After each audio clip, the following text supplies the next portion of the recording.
if I'm talking about, if I'm talking about who I think has the better chance, I'm going to have to go Raiders right now because we don't even know who the Giants head coach is going to be. We don't know when Scadaboo is going to come back.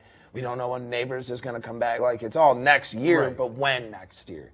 I think if the Raiders get an OC, Gino will figure it out, get a wide receiver, get some offensive line help. That defense is good. Sure. But we'll see. I don't know. I think the Saints are too old. Let's move on to the AFC division leaders. So right now, I mean, soon to be atop is after they beat the Giants is the Patriots. They'll be the 1 seed at 11-2. Then you have the Broncos, the Jaguars, and the Ravens all currently. Well, actually, no, it's still the Ravens. Ravens leading their division. So, I mean, the Jaguars come in and take out what I said would be the fraudulent Colts, and now they're starting to show that fraud exactly like I said they would. Yeah. So, I mean, the Jaguars Daniel being Jones the biggest is playing surprise. On a crazy injury right now. He is. He still sucks. But, take me through what these teams look like. I mean, this to me is stunning in a lot of ways. The Broncos, a lot of people didn't expect over the Chiefs. Patriots over the Bills. Jags over the Texans. And Ravens, of all of them.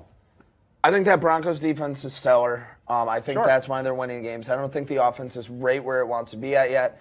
Patriots, look, man, they're beating up on a lot of bad teams. We're going to have to see with them. I don't want to give it to them yet. We'll have to see what Drake May can do. I think, call me crazy, either the Steelers are going to figure it out, Lamar's not been playing good, or Joe Burrow brings them back. I'd love to hear you say it. So. Let's move on to the NFC now. Now, here is, to me, the most surprising one. The Bears are currently sitting as the number 1 seed right now, followed by the Rams, who just dropped to the Panthers. Then you have probably the most logical 2, Eagles and Bucks, are not huge surprises for their divisions. So, I mean, I guess take me through the surprises. I mean, the Bears, to me, are the biggest surprise. Not that you couldn't have seen it coming, but it is still surprising compared to where they've been in recent years. I think Ben Johnson is that guy. I was saying it this weekend. I think the Bears have had a roster for the last 3-4 years. I mean, Justin Fields, the argument's there, but the roster's been the same. They've just been missing a coach. They got that guy now. Caleb, playing really good football. Caleb, I know you're not a Caleb guy, but Caleb Williams is playing killer football. I'm starting to like Caleb. I'm starting to change my mind. He's got this clutch factor to him that you can't teach that. No. You just got to have it, and he has it. Rams, I think the Rams are going to be the ones to go to the Super Bowl out of the NFC. I think they're very good. Matthew Stafford's the MVP. Well, let's even go back now to the AFC again. So let's talk about these wildcard teams and the ones that are on the bubble. So right now it's the 5 seed is the Chargers, 6 is the Colts, and then your team's still in, but right on the edge is the Bills at the 7 seed. And on the outside looking in right now, there's still quite a few teams. We'll talk about the ones that have a realistic chance, which means above 1%. The Texans, a 62% chance to get in. Steelers with a 31%. And my favorite one to say is the last team that's still looking in, the Chiefs, at a 33% chance to make the playoffs. I think what's going to happen is the Bills are going to go up to that 5 seed. I do think the divisions. You guys actually have the best chance to make the playoffs at 90% of all wildcard teams. Yes. I do think we're going to get that 5 seed. Working down, I got to see how Justin Fields plays. He just got surgery on his left hand. I got to see how he plays on that. I could see them slipping out, but I don't want them to slip out because I kind of need them to sit there and take care of the Chiefs. Colts are going to be in there. It depends on this Daniel Jones injury. Yeah. AFC's open, man. It's wide open. I will say, though, I do not think the Ravens are going to make the playoffs. I think they're going to be the one to get booted out of there. Interesting. Let's move to the NFC again. So now let's talk about these teams. The Seahawks sit in at the 5 seed. Best chance to make the playoffs of the outside of the division winners. They're at a 93%. Actually better than the Bucks too. Packers and Niners sit in 6 and 7. And then on the outside looking in is the Lions at the 8 seed. Cowboys are starting to creep back in. That's a 9. And then the Panthers are the only team with a little bit of hope left at a 17% chance to get in. Everybody else is less than 1% and probably down. Okay, so my thing with the Seattle Seahawks, great team. Too heavily reliant on Sam Darnold. It is. Agreed. If Sam plays good, the team's great. Sam has a rough day, they're dumb. They're losing. That's just how it's going to be. I said it last night to one of my good buddies and good buddy at the show, Mike Neckers. I'm starting to believe in those Cowboys. I know, and I hate to say it. They look good. I hate to say it. They look good. It pains me for Who what was team that I 7 like. seed? The 7 seed, it's the Niners. And they are a team that could falter. The Lions, Packers, Niners, and Cowboys are all in that. Okay, I see the Lions slipping out of the playoffs, and then I see the Cowboys slipping in. Interesting. All right, well, we're going to go to a quick break. When we come back, it'll be time for Stump the Chump. You're watching the DK Experience right here on WTOP-10. Oh, boy.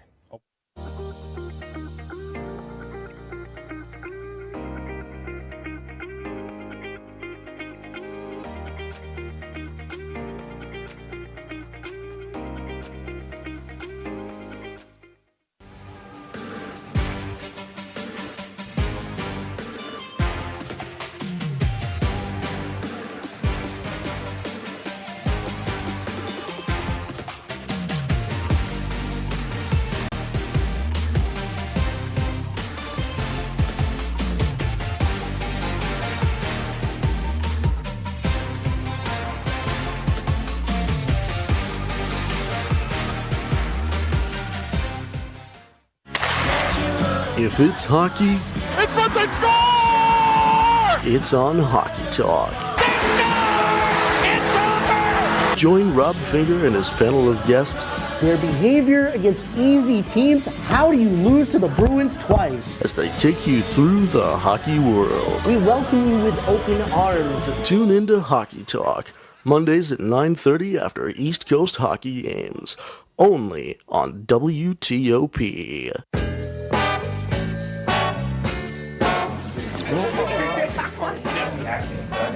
Oh boy!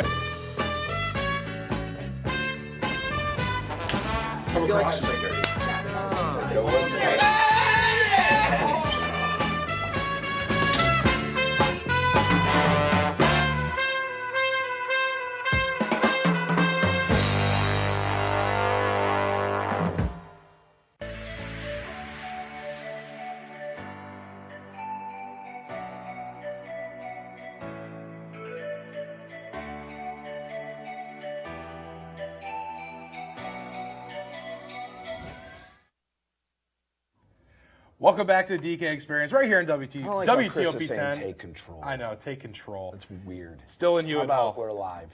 Yeah, I know. We're live! Screw it, we'll do it live. All right, now Please take control. please take control. So we I shaved are my going beard. He did shave his beard. We're going to do our Stump the Chump. So for those at home who don't know what that is, stop talking to me. I'm trying to talk. So what that is for those at home, basically we have this wheel and we spin it, which we can't actually see because we're in Hewitt. It's We actually forgot back at it. TOP. We spin the wheel and then we get random sports and then we quiz each other.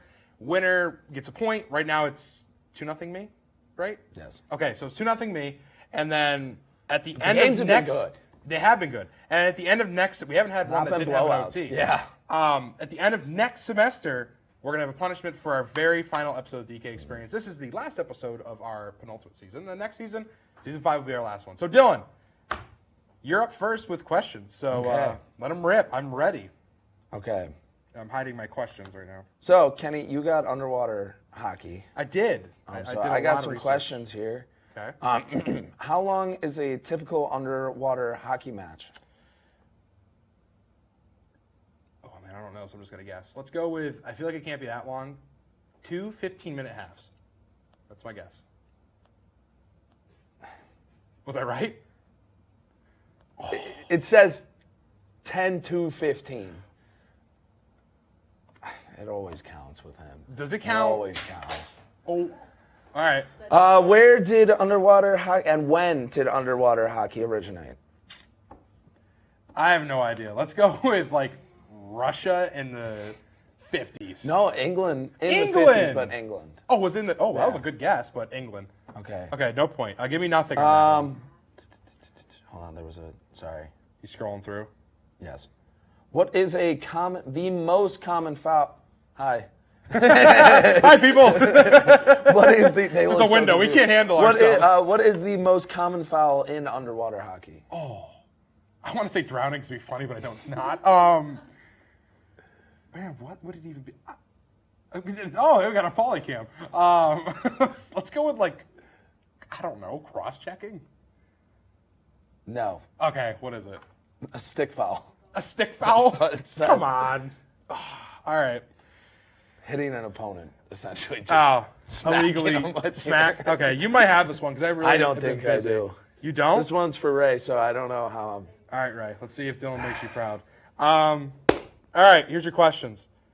How do judges score performances in Russian jumping, and what criteria matters the most? Oh, his sport is Russian jumping. I didn't say at the start. So. From what I saw, it was just like how they score the performance. From what I saw, it was just like how fluent it was, how clean it was, just things like that. Like if it was fluent, if it was clean, legs were straight, they land on their whole foot instead of just their toes, things like that. Okay, I'll read the answer. I think it deserves a point. Judges typically evaluate height, control, form, and difficulty of tricks. Clean execution, such as straight legs, pointed toes, and stable posture, and higher scores. So I think that deserves a point. I'm going to say yes, as long as they agree to. What types of equipment and safety measures are essential for athletes in Russian jumping? The biggest one I saw is the handlebar.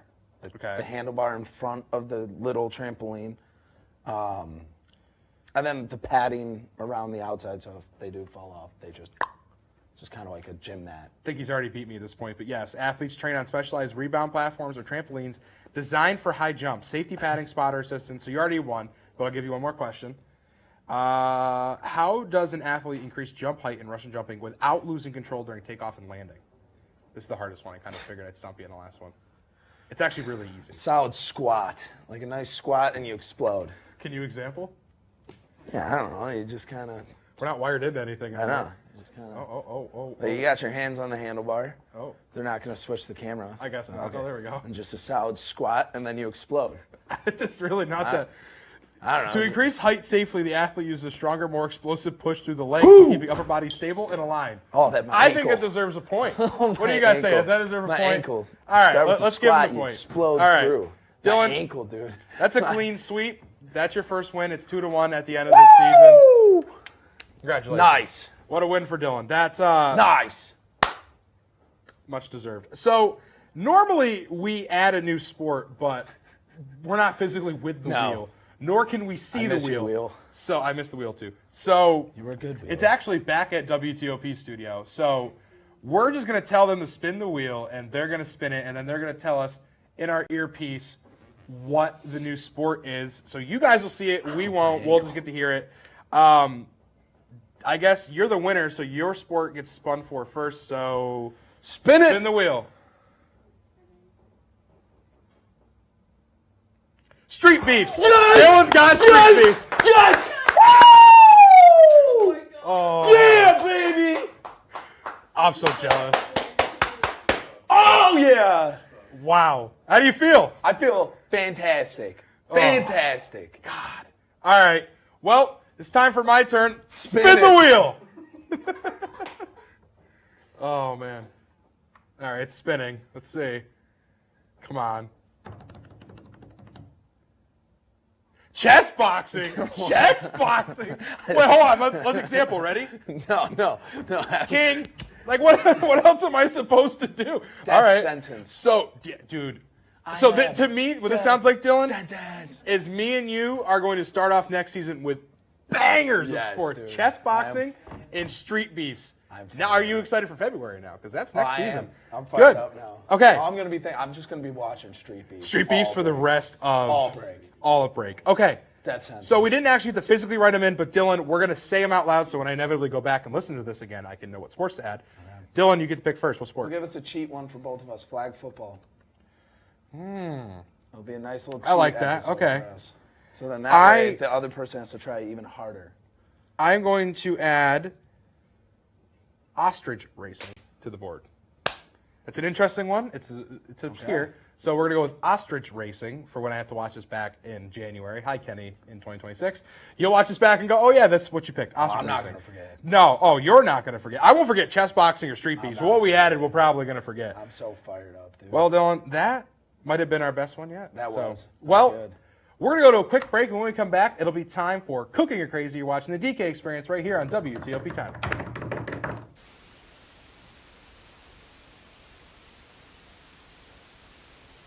Good evening and welcome to Joepardy. I am your host, Joe. Hello, Simon. Joe is at this place. And I'm very concerned to see what Piper's answer is here. Sorry. It's a 98-page rule book. You guys are stunned still? Joe, I'm going to sound like a little snob here. It was not founded by Ray Kroc.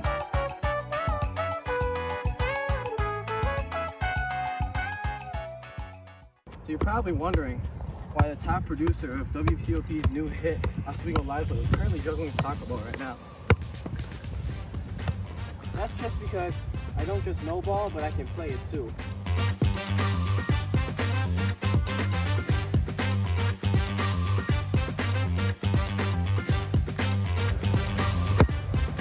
WTOP, live every other Sunday, 7 p.m. Tune in.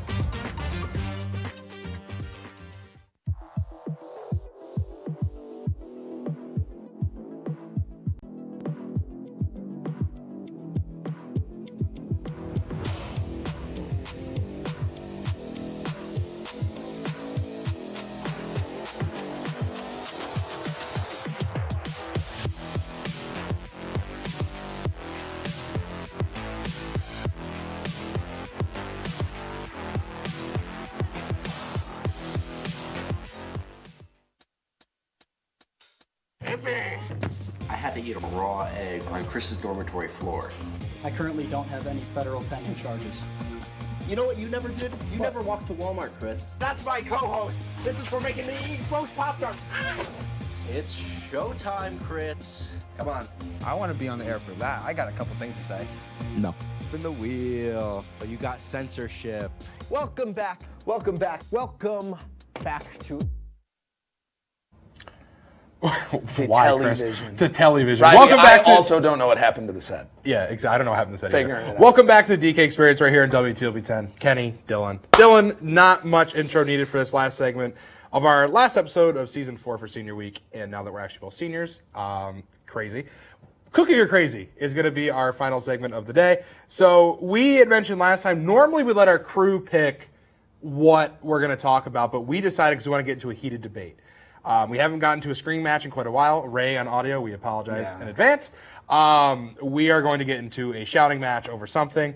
The difference it's not really different. It's just going to be a little weird. The crew will still pick the winner, but we don't get to see it on the screen because that fell out of my pocket. Whoops. There goes my IFB. I'll pick it back up. So I'm not sure. I mean, between them, they're going to have to figure it out, and then they'll just let us know in our IFB who is the winner, and mine still works. Thank God. Okay. Topic of the day. Who deserved to win Dancing with the Stars? Dylan is definitely more passionate about it than I am, but I mean, I'm happy with the results, so this is probably going to get messy. Dylan, go ahead. Okay, so here's my thing. Robert Irwin did not deserve to win Dancing with the Stars. Alex Irwin, Earl not Irving. Whatever. Alex Earl should have won. Let's talk about what Dancing with the Stars is supposed to be. It is supposed to be a show where you take someone who cannot dance and make them a dancer. If you look at it, between Robert and Alex, who was the best dancer? Alex was very clearly the best dancer. Robert's second dance of the night, terrible. Completely offbeat, off timing, looked stiff, did not know what he was doing. And this is my issue with Dancing with the Stars, the fan vote controls way too much. Robert should not have won. I'm not saying by any means he's not a bad dancer, but if it comes down to it, who's better, Alex or Robert? Alex was way better. Now, we're really looking at it, Whitney should have won, but that's besides the point. She didn't make it to that week. But Alex Earl deserved to win over Robert due to the fact she is a way better dancer.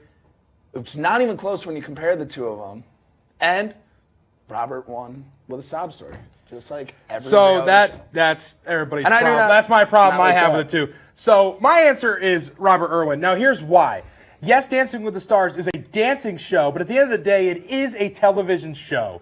And at the end of the day, fan influence is the most important. You know why? Because that drives the dollar bills. Now, I don't necessarily disagree with the fact that Dancing with the Stars relies too heavily on its fans, but at the end of the day, it does. Robert Irwin is a household name. The Irwin family is a household name. Robert Irwin absolutely deserved to win that. So he has more followers. Not comparatively to the Irwin family, more followers on Instagram and TikTok. Again, you're using it's just social media. She's a social media but she's a better star. dancer. It's Robert Irwin. Called Stars with the Stars. Dylan, it's called Dancing with the Stars. The sooner you realize that Dancing with the Stars has nothing to do with dancing. The fan control had the issue with why Andy stuck around for so long. Should not have been around Andy that long. should not have, and that's the issue with And I'm not saying it's fan not control. the issue. So that's why Robert won, because people like him more than Alex. People think Alex has everything in the world. She's dating this NFL player. She's beautiful. Which, Alex, if you're hearing this, you are beautiful. But exactly. That's what you know. But she didn't win because of that. She should have won because she was the best dancer. She was better than Robert. She was better than Robert. It's not a popularity contest. It is a dance competition. It is a dance competition. It's not a popularity contest. Oh, we already have an answer? What was the answer? I heard something. Thank you, because it's television, and that's exactly all it's ever going to be. Until you eliminate a fan vote and you make it strictly on judges, and when the judges score fairly based on the dance, tune into the Dancing with the Stars show tomorrow, and I'll tell you exactly how it is. I'm sorry that Chris was here, and he just can't not ever agree with Kenny, so it'll happen. That was a crude So, whatever. Dylan, whatever. Tune in to Dancing with the Stars. Yeah, tune into Dancing with the Du Bois. Talk about Dancing with the Stars. Talk about Dancing with the Stars. That's the most Dancing with the Stars talking I'll do about. I'll be sure to tune in tomorrow, Dylan. I'm excited to see your show. All right, well, Dylan, with just about 45 seconds left in the show, I wanted to say thank you for yet another very good semester, and I am very proud and happy to be the first show in the new Hewitt Hall. Dylan, it's been a heck of a ride. Any closing thoughts for this season and going into our last season? Sean, Mooch, guys, thank you for making this happen today.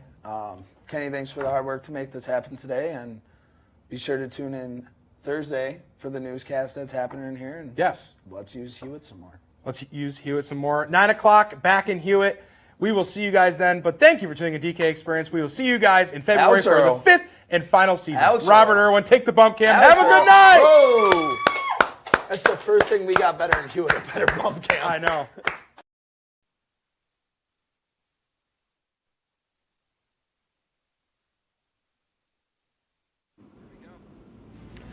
Tonight on WTOP-10 Nightly News, the world mourns the loss of Reverend Jesse Jackson.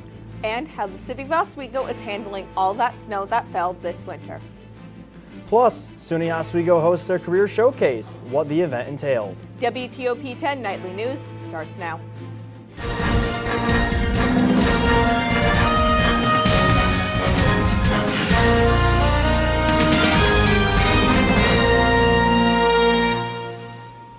Good evening, and thank you for joining us. I'm Brady Hauser. And I'm Emily Bologna.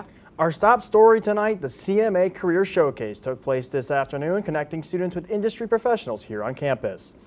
The Hewitt Ballroom welcomed various organizations from across the area, and students were able to stop by and speak with them. Inside the ballroom, there were tables representing the different media companies, such as television news stations, radio stations, and newspaper organizations. The newly renovated Hewitt Hall is home to the communications program at SUNY Oswego, making it a perfect fit for the showcase.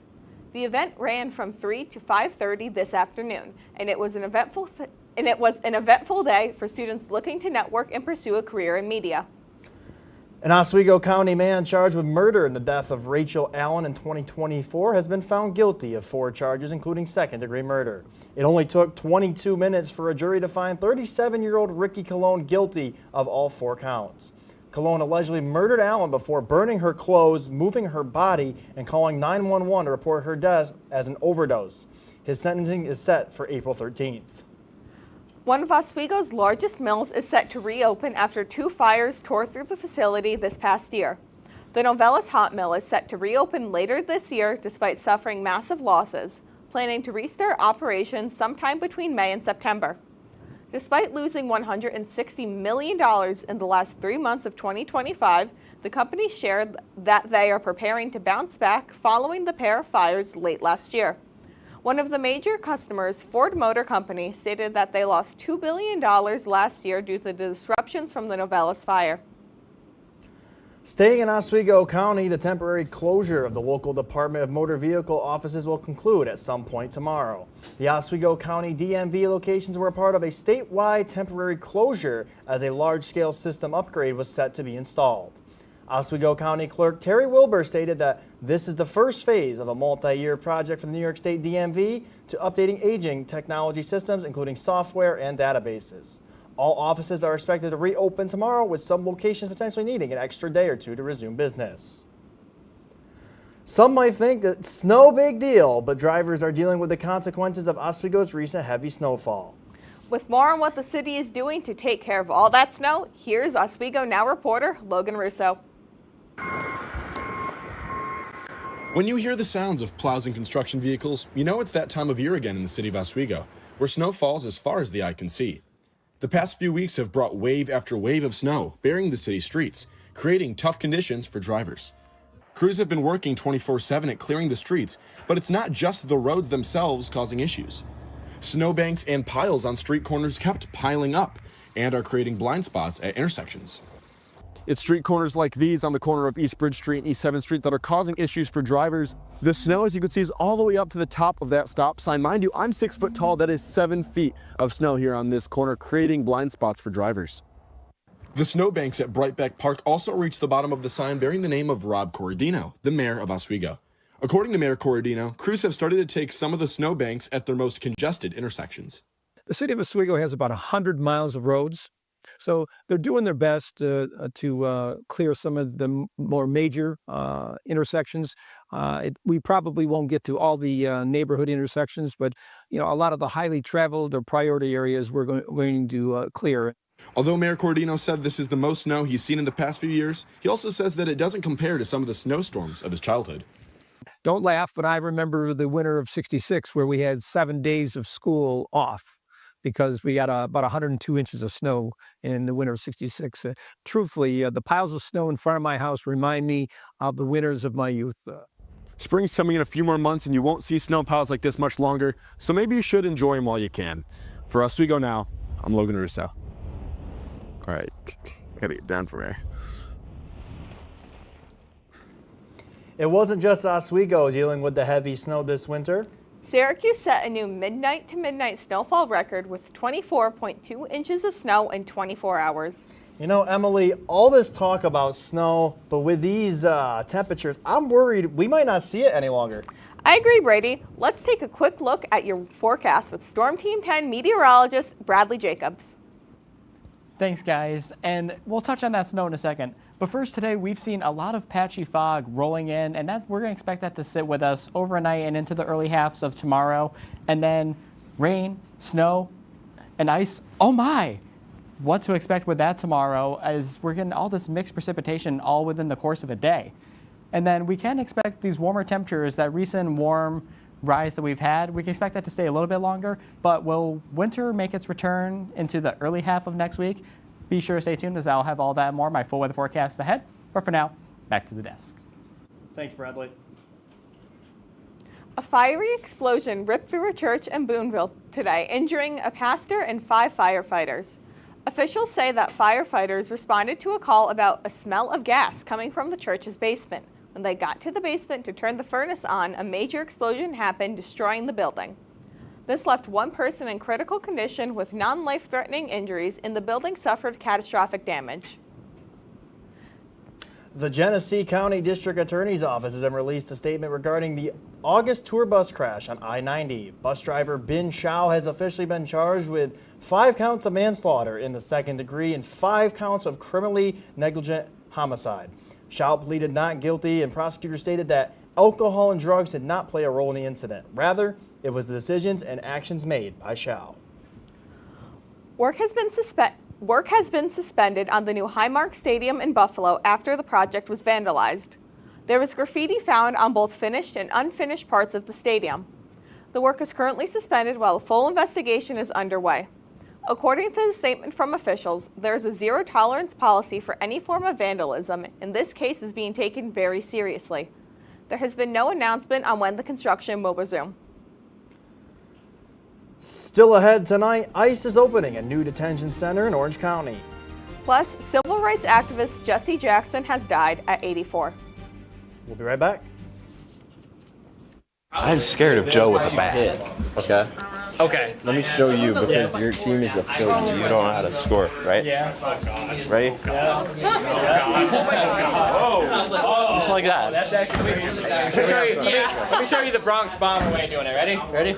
I swear to God. Oh my Everyone. God. All right, put the bat down. All right. This number's like. Sorry, Joe. You're right. Sorry.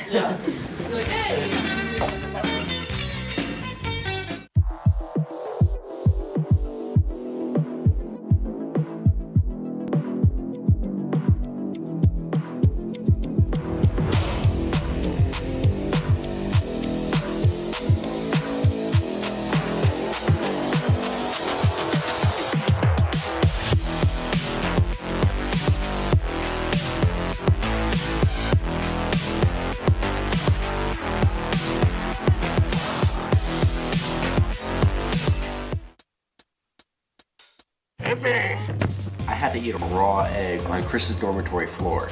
I currently don't have any federal pending charges. You know what you never did? You never walked to Walmart, Chris. That's my co-host. This is for making me eat roast Pop-Tarts. It's showtime, Chris. Come on. I want to be on the air for that. I got a couple things to say. No. Spin the wheel. Oh, you got censorship.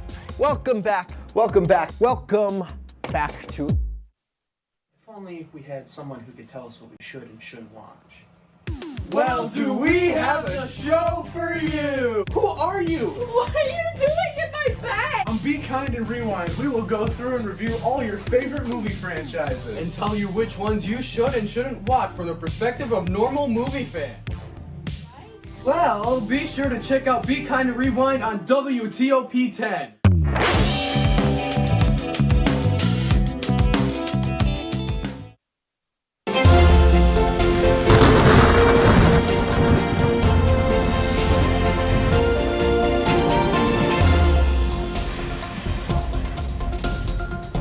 Good evening and welcome back to your nightly news here on WTOP-10. I'm your Storm Team 10 meteorologist, Bradley Jacobs. And along with that fog that we were seeing earlier, we're just going to touch on some brief advisories and warnings, watches that we have going on right now. So as we can see here, these areas kind of in like these cloudier parts of the counties, these ironically are under the dense fog advisory. So all these areas were under a fog advisory until 7 a.m. tomorrow morning. And then we're going to start over here, western New York, northern part, the southern border of Lake Ontario. We're under winter weather advisory from 5 a.m. Wednesday till 1 a.m. Thursday.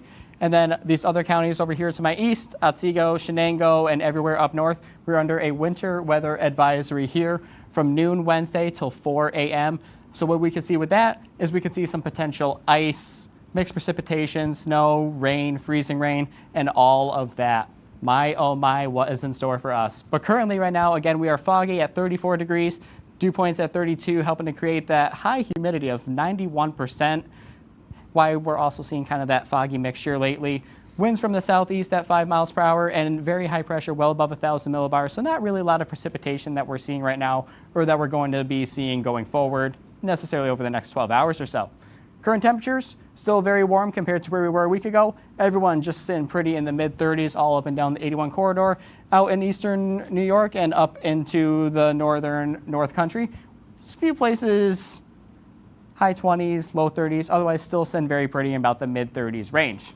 Now, going forward, what we can see with some precipitation we have coming, Wednesday, tomorrow morning, we are starting to see some of that ice mix, that mixed precipitation, as we're going to be sitting right around 32 degrees, getting that all throughout the day. Potential for some snow showers. It's going to be changing kind of rapidly throughout the day, depending on the temperature as well. All that's going to be moving right on through. Thursday is going to be looking fine. Now, we see Friday, we have some more wet rain and other stuff coming on in. Friday morning, maybe even the chance of a thunderstorm or two if we have a little rumble of thunder, some higher, heavier precipitation amounts. Precipitation all throughout Friday. We could see even Friday night. More chances of snow going forward. Now for that commuter cast tomorrow morning, if you're looking to commute to class, have any appointments or anything, I'm going to give that green light early on Wednesday morning. You're going to be expecting some snow showers well after 8 in the morning. And then later on Wednesday night, we can have some more of that kind of mixed precipitation. Again, the temperature is starting to dip closer to 32 degrees, creating some freezing rain, some potentially slick driving conditions. So if you're going to be commuting home, going out to eat tomorrow night, anything else important, want to be looking out for that. Taking a full look at the 7-day forecast, temperature still warming on up into the rain showers into the weekend. Laker hockey both days this weekend. Temperature starting to dip back down. And again, that is not a typo. Later in the later half of the week, temperatures getting back down cold. Winter will be returning. And that's all for my full weather forecast tonight. And back to you guys at the desk. Thanks, Bradley. U.S. Immigration and Customs Enforcement, or ICE, officials have bought an empty warehouse in the Orange County village of Chester to build a new immigration detention center. Local and state officials opposed to the warehouse due to the possible environmental risks, logistical burdens, and lack of communication from federal authorities. According to the Associated Press, federal and immigration officials face similar pushback nationwide as they scout for warehouses to become detention facilities. There are new developments in a shooting that left 2 dead and 3 injured in a youth hockey match in Rhode Island. Questions are being asked about a possible motive. With more information, here's CNN reporter Cheryl Hubbard. A youth hockey game at this arena turned deadly Monday afternoon. It took place in Pawtucket, just north of Providence, Rhode Island. Officials say the gunman died of a self-inflicted gunshot wound after firing shots. It was like pop, and I thought it was balloons, but it just kept going, and it was actually gunshots. And after the gunshots, me and my teammates ran right to the locker room, and we just bunkered up. We have 3 deceased, the suspect, and then we have 2 victims. And then we have 3 at the hospital that were part of the incident that, no, they were not trampled, that they were shot. Officials say the gunman appears to have been targeting members of his own family. You could see some of the parents watching the players kind of roam and could feel and ask them, how are you doing? And you could see the tears starting to come down and the parents hugging their kids. The shooting rattling an already on-edge community. The hockey rink is about 5 miles north of Brown University's engineering building, where a 48-year-old man killed 2 students and wounded 9 other people in December. This is devastating. You know, you hear about an event that happened very similar 2 months ago at Brown. It's so shocking. You know, it's heartbreaking. After the shooting, Rhode Island Governor Dan McKee said in a statement online, "I am praying for Pawtucket and everyone involved." I'm Sherelle Hubbard reporting. Police say that the Good Samaritans apprehended the suspect, helping prevent further deaths. The Gun Violence Archive says the shooting was the 41st already this year. Many today woke up with the news that civil rights activist Reverend Jesse Jackson has died.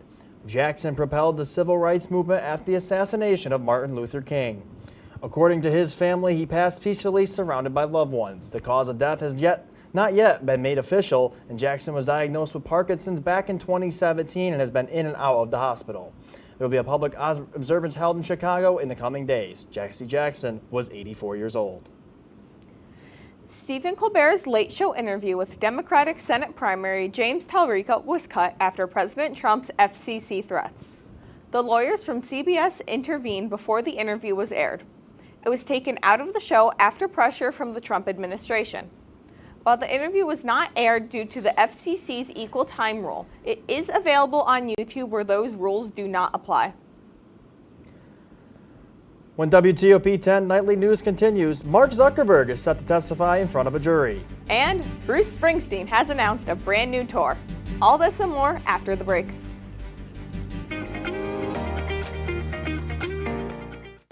If you like action, romance, and highbrow humor. What surface is this? Floor. Minch did not legitimately put his head in the toilet. There's only one place to turn. No! Tune in to new episodes of Oh boy! only on WTOP. So you're probably wondering why the top producer of WTOP's new hit, Oswegolazo, is currently juggling Taco Bell right now. That's just because I don't just know ball, but I can play it too.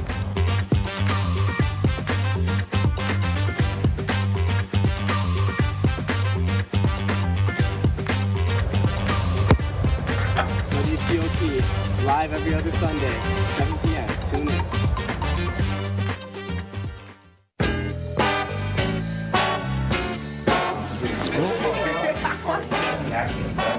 Oh boy! I feel like I triggered. Almost like...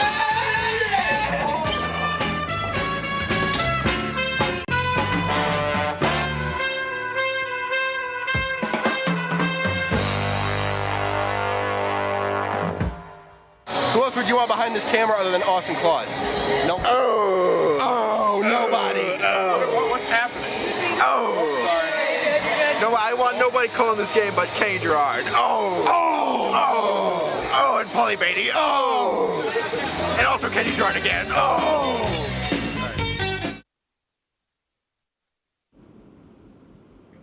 Welcome back to WTOP-10 Nightly News.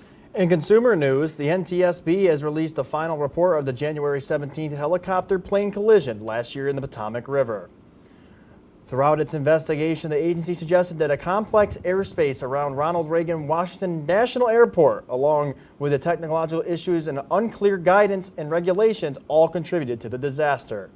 The crash killed over 60 people, which included families of figure skaters who are currently competing in the Olympics. Just this past week, the Senate passed legislation requiring a review of the FAA's safety managing system to address risks and prevent future incidents. Mark Zuckerberg, CEO of Meta, will be testifying in Los Angeles tomorrow. Zuckerberg has been sued on claims that YouTube and Instagram have been designed to have young users addicted to the platforms. The woman who filed the lawsuit stated that Meta social media platforms have harmed her child's mental health. Zuckerberg has previously taken the stand in front of the Senate. This time, he will be standing in front of a jury. Rock icon Bruce Springsteen is launching a new tour titled Land of Hopes and Dreams, starting March 31st and running for 20 dates. The tour will be an American-only tour, ending with an outdoor performance in Washington, D.C. Springsteen is an outspoken critic of the Trump administration and is promoting the performance as a celebration in defense of America. Now to a hot topic following the Super Bowl commercial that drawn concern to doorbell security.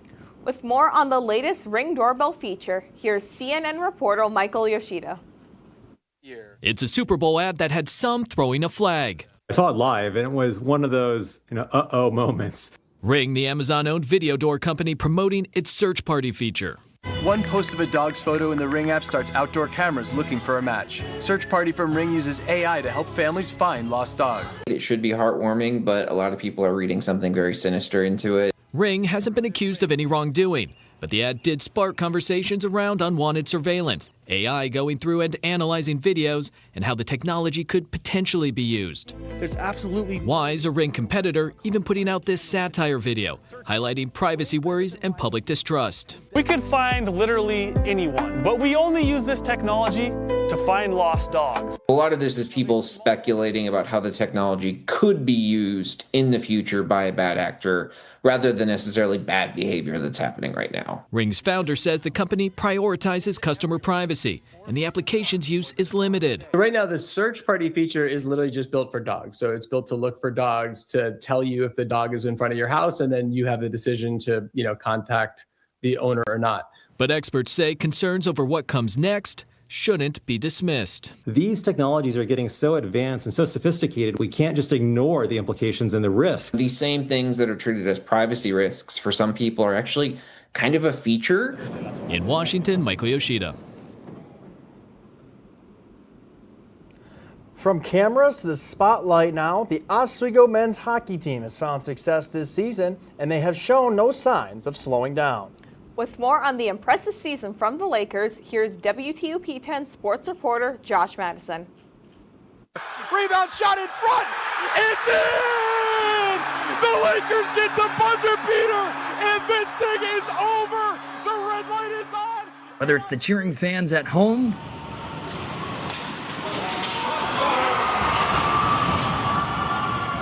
or the booing crowd in an away arena, the Oswego men's hockey team has done one thing every game this season, and that's score a goal.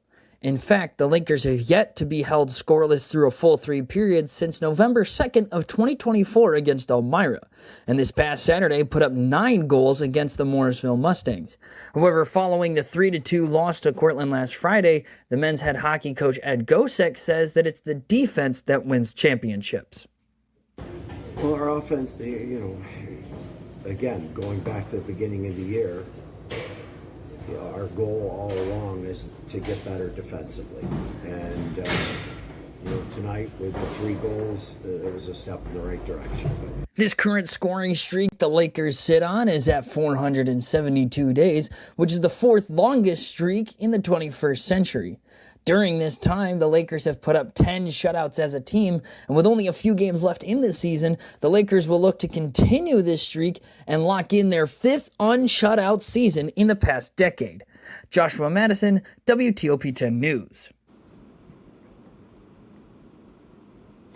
Thanks, Josh. Next up for the Lakers, they will face off against the Fredonia Blue Devils, with puck drop set for this Friday night at 7. With the playoffs approaching, the Lakers will look to keep their scoring streak alive as they finish out the regular season. And with more in sports coming up, our sports anchor, Nick Stetter, is in the world with the latest of the sports world. You're watching Tuesday Night News right here on WTOP-10.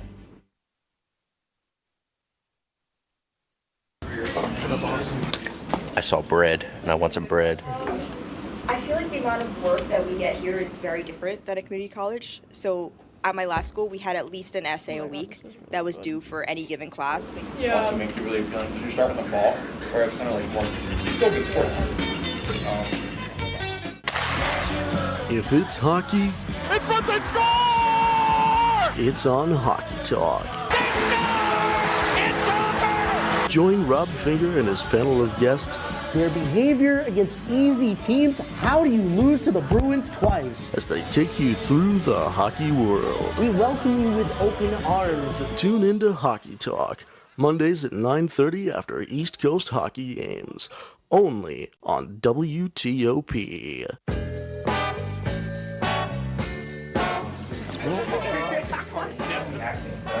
Oh boy! Come across is like dirty.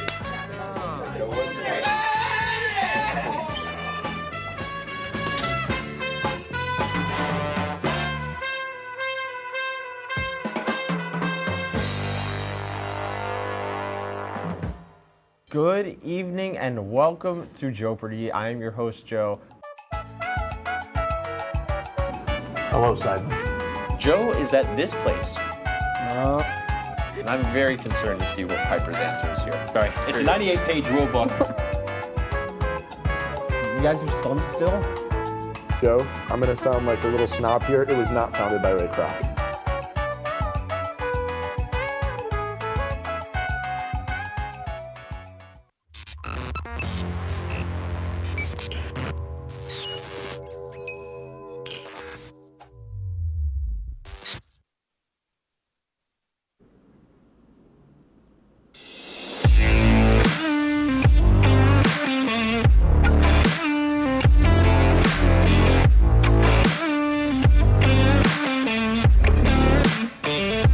Welcome back to WTOP-10. With your sports report for tonight, I'm Nick Stetter. The Lakers wrestling team traveled to Williamsport, Pennsylvania to take on the Lycoming Warriors. The Lakers came out strong from an outstanding performance by Juan Roque, who would win by a technical fall 19-4 over Leonard Coca. Michael Santor and Donovan Rail also picked up their decision wins against the opposing matchups. However, the Warriors' depth would prove too strong for the Lakers as Lycoming takes the 36-11 win, and the Lakers will have a short break till regionals on the 27th of February. Now to the swimming team, the Lakers will make their way to Buffalo, New York to face off against 9 other schools for the SUNY YAC Championship. Both the women and men's team are bringing a loaded squad to the competition and will be competing in a plethora of events over the next 4 days. The first day of the championships is Wednesday, February 18th, and will last until Saturday, February 21st. Good luck to all the Lakers involved. In professional football news, the Seattle Seahawks are deemed unlikely to franchise tag the Super Bowl MVP running back Kenneth Walker. Walker finished the season with 1,027 rushing yards and had 135 yards in the big game, controlling most first-team touches over the season. However, a split backfield with red zone threat Zach Charbonnet took most of the rushing touchdowns, before Charbonnet tore his ACL in the divisional round matchup against the 49ers.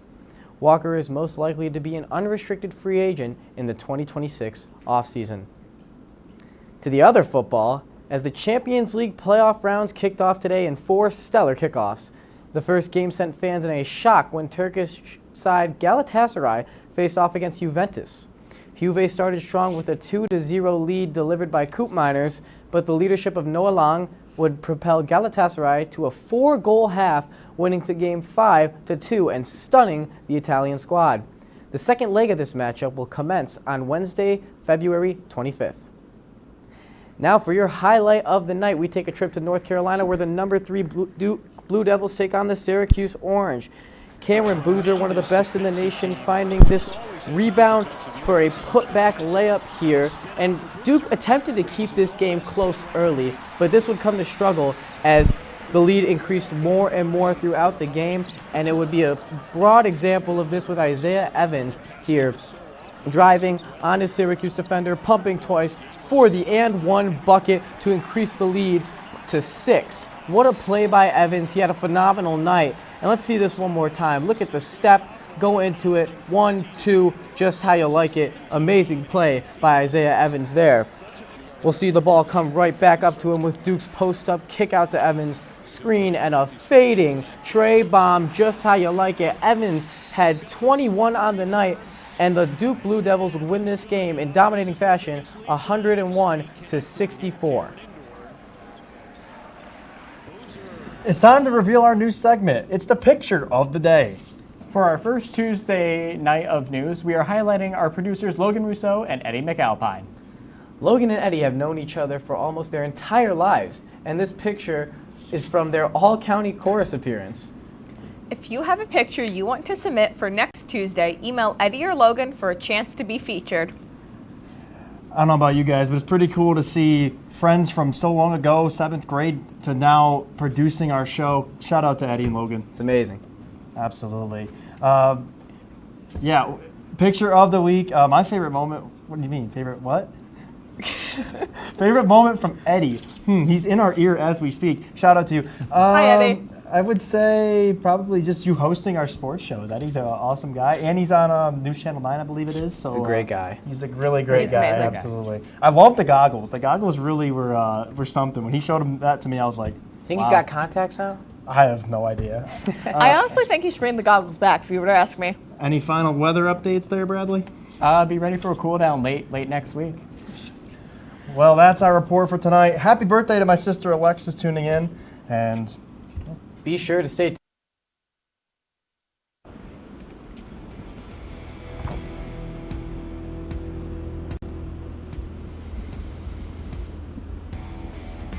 Welcome back, everybody. Season 2 of Oswegolazo. We are back, and I got a little new stuff for y'all, all right? We got a couple of things coming up. We got Champions League talk, obviously, the tables like we always do, but we got a new segment involving the World Cup coming up soon. But I also want to change something up this season.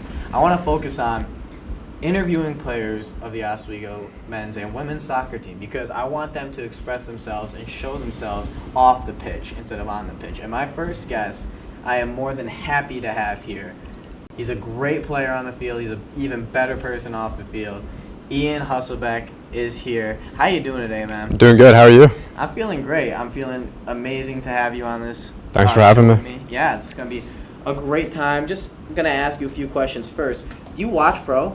I don't really have the time. I'm interested in what's going on, so I'll check the table every once in a while, but in terms of like watching games weekly, it's not. Yeah, I mean, it's not for everyone. Yeah. That's for sure. And I see that trend.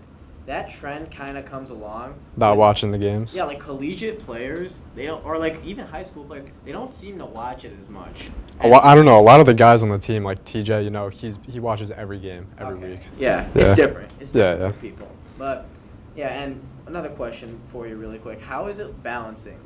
So your social life, your classes, your soccer life. Like, is it hard to balance, or is it just easy? Kind of like take your time with it. I feel like I'm just so used to it. Like I've been doing it my whole life.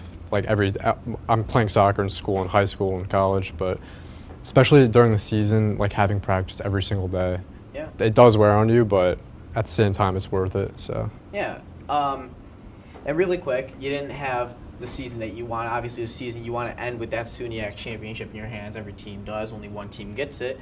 But looking back on your season, what do you want to improve on from this season, bring it into the next, which will be your senior year? Personally or collectively? Let's start personally. Personally, I want to score more goals. I feel like I had the potential to, but it just never really panned out. So I feel like that's in my nature, playing more attacking, scoring goals. So yeah. I want to bring that into my senior year for sure. And then what do you see collectively as a team, as a unit? For our goals or just what we're looking for next year? What you're looking for, yeah. Just more wins. Yeah. We had a lot of draws that could have been wins if we just pushed a little harder. So. Yeah, I mean, obviously the win. You need it's win, win, win. Yeah. And you guys had a really strong end to the season. I remember I was on a lot of your calls, commentating a lot of the games, and I remember at the start of the season there was draws and there was losses, but then you got to the end, you started to realize kind of what worked as a unit, and wins started stacking. You got those 3 at the late end of the season and stuff like that. And then people who didn't play on the squad, you know, you had a lot of freshmen that didn't see a lot of the field. There was some outliers, Vladimir Lavrenenko, starting midfielder for you. But Who do you think coming off the bench? They might have seen a little bit of time. It could be a sophomore too. It doesn't have to be a freshman. Who do you think will see a lot more time and go into a bigger role compared to this year? If I had to pick one out, I would probably say Rowan King. Okay. Center back. His size is a huge advantage. He definitely has potential. He started a few games, but now that we don't have Ben, we don't have Scout, he'll definitely have a bigger role. And how tall is he? Like 6'4"? Something around that. That's ridiculous. That's well, to be fair, that's like pro defenders level. That's Virgil van Dijk out of Liverpool, best defender in the world. Sticking with that. Sure. And then finally, I mean, I got a couple more for you. I'm not gonna say finally just yet, but if you're looking at it as a perspective and you're looking at your entire team and your entire squad, right? What do you think was like the difference maker this season? Like, what do you think was a really good thing that your squad produced, and what was like a really bad thing? Like, maybe you could have, not really bad, but what could have you fixed in your squad, maybe? I feel like something we could have fixed is not having such of an over-reliance on, like, Tajay, like one player in the top. I feel like we need more diversity going forward. Yeah. So, I mean, now that Tajay transferred to Buff State, that's going to be forced upon us. Breaking news. You heard it from him himself. I'm not going to say it, all right? But yes, Tajay Ellis transferred to Buff State. Wanted to mention that. No, it's great. And then finally, the last question I got for you. How does it feel? You've been on this team 4 years, right? You've enjoyed your time, hopefully. What does it feel like going into your senior year? And you're a potential captain candidate, definitely, for this squad. How does it feel going into that leadership role into your senior year? It's exciting. The team is so different than it was freshman year. Like freshman year, all the people above us, they're all gone, and everyone who's on the team now, they weren't here. So it simultaneously feels like it went by quick, but it's a completely new team. So that old team feels so long ago. And that's kind of what you see as a collegiate. It's different with the pros. The pros, you might stay there for 10 years. You might stay there for more than 10 years, whatever. And college is so much different because you have a squad, and that squad just goes away the more and more you get older, you know what I mean? Yeah. But I want to thank you so much for coming on this show. Everybody, we will have more guests, hopefully, from the women's side. I'm hoping to get one of the players of the women's team on the next episode of Oswegolazo. Ian, thank you so much for coming on. Of course. I appreciate you, and we will see you after the break right here on WTOP-10.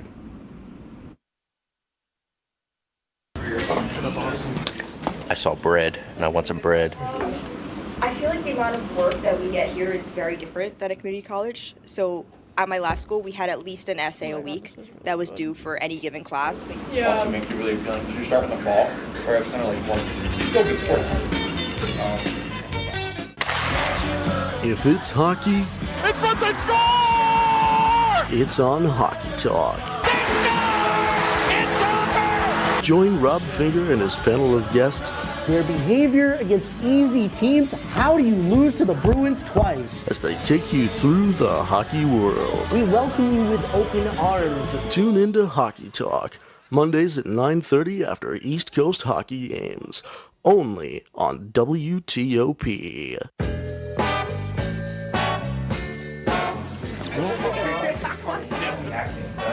Oh boy! Come across and take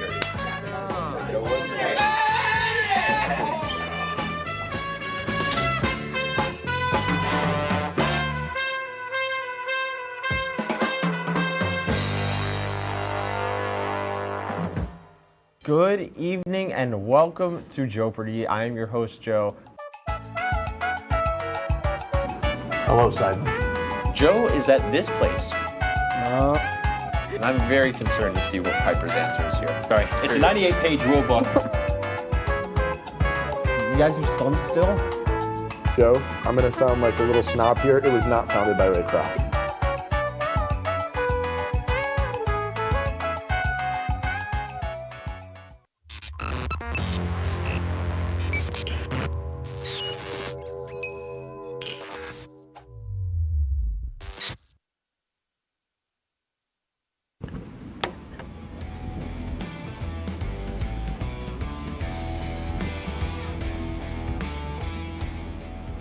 Welcome back, everybody, to Oswegolazo. A different face now. We just had Ian Hustleback on the call, but we're back with my main man, Sam Brewer. Sam, how you feeling?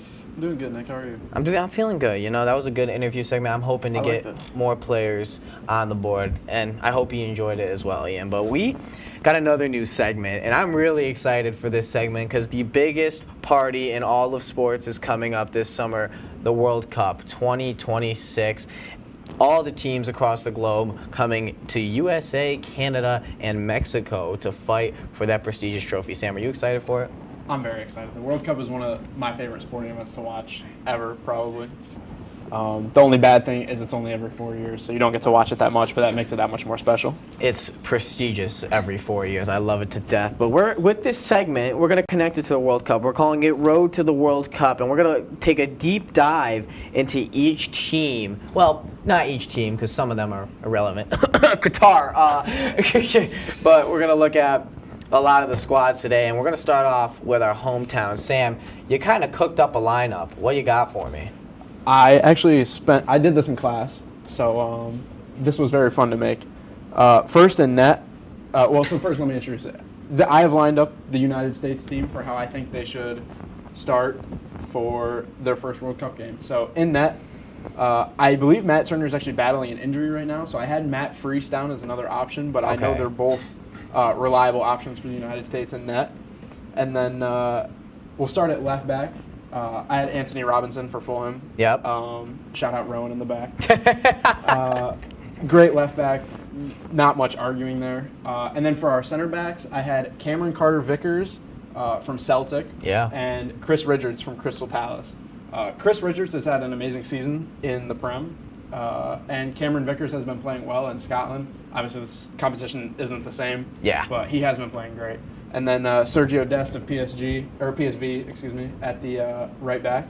Mm-hmm. And then I had Tyler Adams from Bournemouth starting in the central midfield. And then I had Yunus Musa from Atalanta and Weston McKennie. You got it. From Juventus, yeah. Weston McKennie actually started today at striker for Juventus in their Champions League game. Well, that didn't work out, but we'll get later into that anyways. So I'm excited to see more of him. Timothy Weah from Marseille and Christian Pulisic. Christian Pulisic should be captain. I'm super excited to watch him in the World Cup. I think he's going to shock a lot of the people. He better. He's one of the best in Italy right now. And then Balogun up top for striker. He actually scored 2 against PSG for Monaco today. Yeah. In the Champions League. And I think this is a very strong lineup that can shock a lot of people in the World Cup. And, I mean, USA is always doubted at the World Cup, but I think this year we can actually beat some big teams. Yeah, I think, as you said, USA, they've been a little mediocre, especially last World Cup, getting knocked out in the round of 16 by Netherlands, right? It was Netherlands, yes. But the lineup you made, it's a strong lineup. And that's a pacey center back duo in Carter Vickers and Chris Richards. They're both locked down. Richards has been playing exceptional for Crystal Palace in loss of Mark Guehi, who went to City. Disgusting, by the way. He's been good too, though. He's been great, phenomenal. But, yeah, the USA, we're rooting for you. You might not be my favorite to win, but you're my country. So can you guys lock in, please? Maybe a quarterfinal appearance, maybe. I feel like if they get a lucky draw, you think? I don't think we should rule out the semifinals. You never know. They also have a strong bench. We have strong wingers. Diego Luna. Our central midfield, Brendan Aronson from Leeds United. He's had a great season in the Prem. On defense, I had Joe Scally also as a substitution. But I think this is a very strong lineup, and I think they will do great things at the World Cup. Yeah, it's an amazing thing, and we're going to see that segment a little more. But now we're going to move on to a segment you're a little more familiar with. We're looking at the tables, We're looking at 4 tables today. And, Sam, why don't you get us started with that Premier League table? So, still sitting at the top is Arsenal, but only 4 points off of City now. They dropped points their last game, and City is on a roll, I'd say. Arsenal next game against Wolves, so I'd be surprised if they dropped any more points coming up soon. Villa getting a little bit far out of it, and the rest of the table seems like it's going to be a battle for the last few Champions League spots between United, Chelsea, Liverpool, Brentford maybe.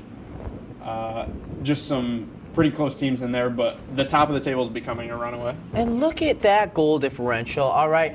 You see Arsenal and City, they're at 32 and 30 plus goal differential. Third place, Aston Villa, 10. 20 plus goal differential for second and first. That just shows how good the defense is in general. The Premier League is getting washed away by City and Arsenal, in my opinion. Villa's right there, but like that goal differential is ridiculous. Yeah. But anyways, we're gonna move on to the Italian league. We're gonna go to Serie A real quick. And Serie A, we got a couple of, I wouldn't say shocks, because you know the big teams are there. Inter's there, you got them in first. Then you got AC Milan and Napoli right behind them. AS Roma, you know, they kind of fell off for a couple of years, Sam, but then they brought it back. They're sitting at 4th in Champions League spot. Juventus in 5th, hunting for that Champions League spot. And the surprise of the season, in my opinion, Como. You know, Cesc Fabregas managing Como. They came in with not the brightest things. They had Nico Paz, the Argentinian, who he might make some moves in the World Cup, hopefully. But I mean, they signed a lot of veterans, they signed a lot of young guys, and it's worked out for them. And I think that Como is going to be a very surprising shock. They might rush for a Europa League spot even too.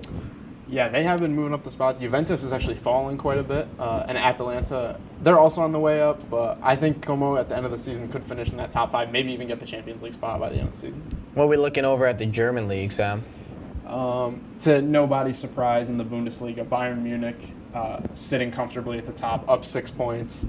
Dortmund has actually been facing some charges recently and may get points deducted for all the late matches that have been caused by them. Oh, wow.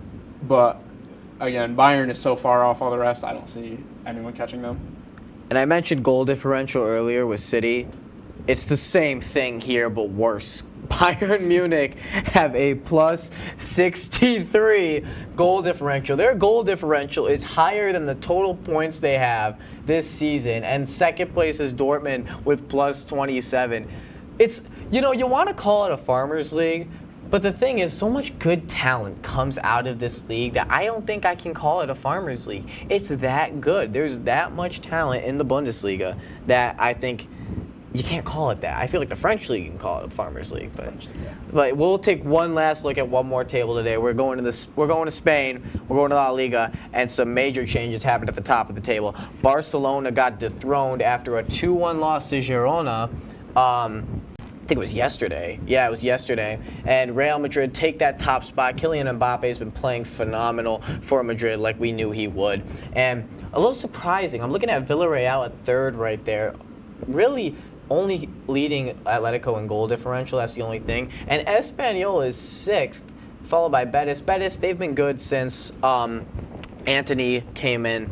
And yeah, I think this table isn't too surprising. Sevilla at 12th, still surprisingly, Europa League warriors. But besides that, this table isn't anything crazy. But we thank you for tuning in so far. It's been a great show. And we will see you after this break here on WTOP-10.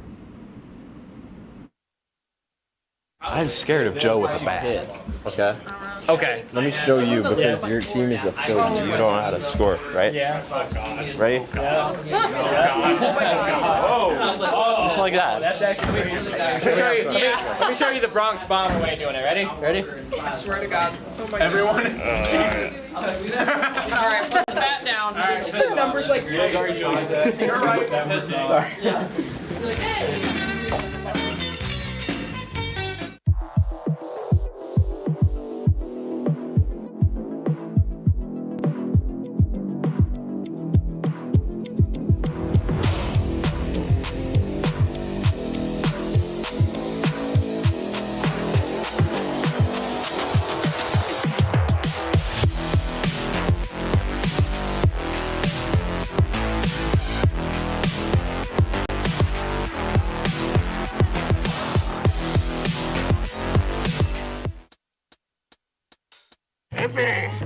I had to eat a raw egg on Chris's dormitory floor. I currently don't have any federal pending charges. You know what you never did? You never walked to Walmart, Chris. That's my co-host. This is for making me eat roast Pop-Tarts. It's showtime, Chris. Come on. I want to be on the air for that. I got a couple things to say. No. Spin the wheel. But you got censorship. Welcome back. Welcome back. Welcome back to... only we had someone who could tell us what we should and shouldn't watch. Well, do we have a show for you? Who are you? What are you doing in my bed? On Be Kind and Rewind, we will go through and review all your favorite movie franchises. And tell you which ones you should and shouldn't watch from the perspective of normal movie fans. Well, be sure to check out Be Kind and Rewind on WTOP-10.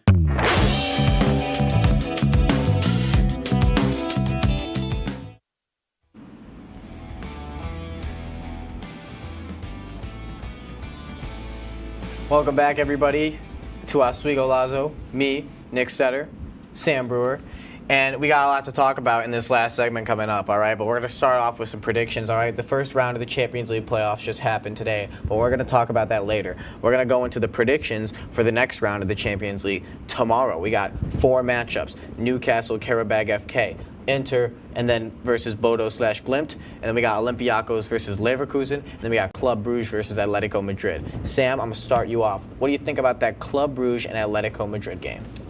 Club Brugge have actually been playing surprisingly well, but Atletico Madrid is one of the best teams in Spain, let alone the world right now. So I have Atletico Madrid for that game. Nice, nice. And I'm gonna take that Karabag Newcastle game, and you know what? I see something. Karabag upset a lot of people. Didn't they upset Chelsea? Not to throw shade on you. I didn't want to throw shade on you. They did. But we're looking at Karabag, who's upset a lot of teams, and it's a 2-leg game, all right? I think Karabag takes this first leg 1-0 against Newcastle. And my reasoning is because no one's expecting it. And honestly, Karabag, they've played well against big teams, and that's, I think, the shot they'll get. And yeah, what are you looking at for that Greece versus Germany matchup in Olympiacos versus Leverkusen? Olympiacos has been mediocre. They sat in the middle of the table, but Bayern Leverkusen is about in the same position, so I could see that game going either way, but I think for this one, I'll probably take Olympiacos. Nice, and we'll finish off with Inter versus Bodo, because honestly, it's... that one's kind of a obvious one. Inter's so strong in the Champions League. I'm not really worried about what happens. The only time they weren't strong was in the Champions League final last year against PSG. I see Inter winning this one comfortably, 3-0 first leg, maybe 4-0. You know what? Even 5-0 maybe. I'm pretty confident in the skill that Inter are possessing. But speaking of the Champions League, you know, we got to mention what happened today. This is our talking stage of the Champions League today. We got a lot going on. Some pretty electric matches. Why don't we start off with that Juve-Galatasaray matchup? Do you want to explain that one, Sam? I'd love to. Juve actually took a quick lead, going 2-0, I believe. And then Galatasaray quickly came back, 2-2. And then in the second half, Galatasaray just let Juventus have it. The American striker actually scored 2. Yeah. Juventus, I don't see them coming back from this 3 goals in the second leg. I think their Champions League run is over. And you know, it's just 4 goals and a half after being 2-1 down. You don't see that in the pros. You really don't. It's a shock. And Juventus, they're a strong team. They've been a strong historical team, especially in the defensive side with Gianluigi Buffon, Giorgino Chiellini. I could name 1,000 defenders for them. I'm not going to lie. Barzagli, there's more. But it's so surprising to me that you go from 2-1 up, 2 goals from Koopmeiners, who hasn't scored since the Club World Cup, by the way, and then just fade it all away in the span of 1 half. It's ridiculous. Why don't we talk about the scandals, though, that happened in that Benfica-Real Madrid matchup? A lot of stuff went down. We don't got to go into too much depth, but I'll start off saying it. Vinicius Jr., he scored his goal. It was an amazing goal, a stunner. However, afterwards, remarks were made towards Vinicius that weren't too positive, actually racial remarks towards Vinicius, and that led him to storm off the field in a... what's it called? I can't think of the word in my head right now. Rage. It was a protest. In protest, that's the word I was thinking. And a rage as well. He was pretty upset. He had a talk with Coach Jose Mourinho after the dispute between the player and Vinicius.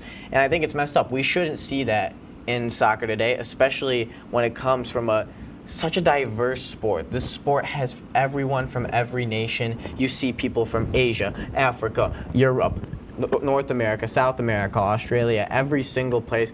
The diversity in this sport is unmatched compared to anywhere else in the world, and you can't see that today.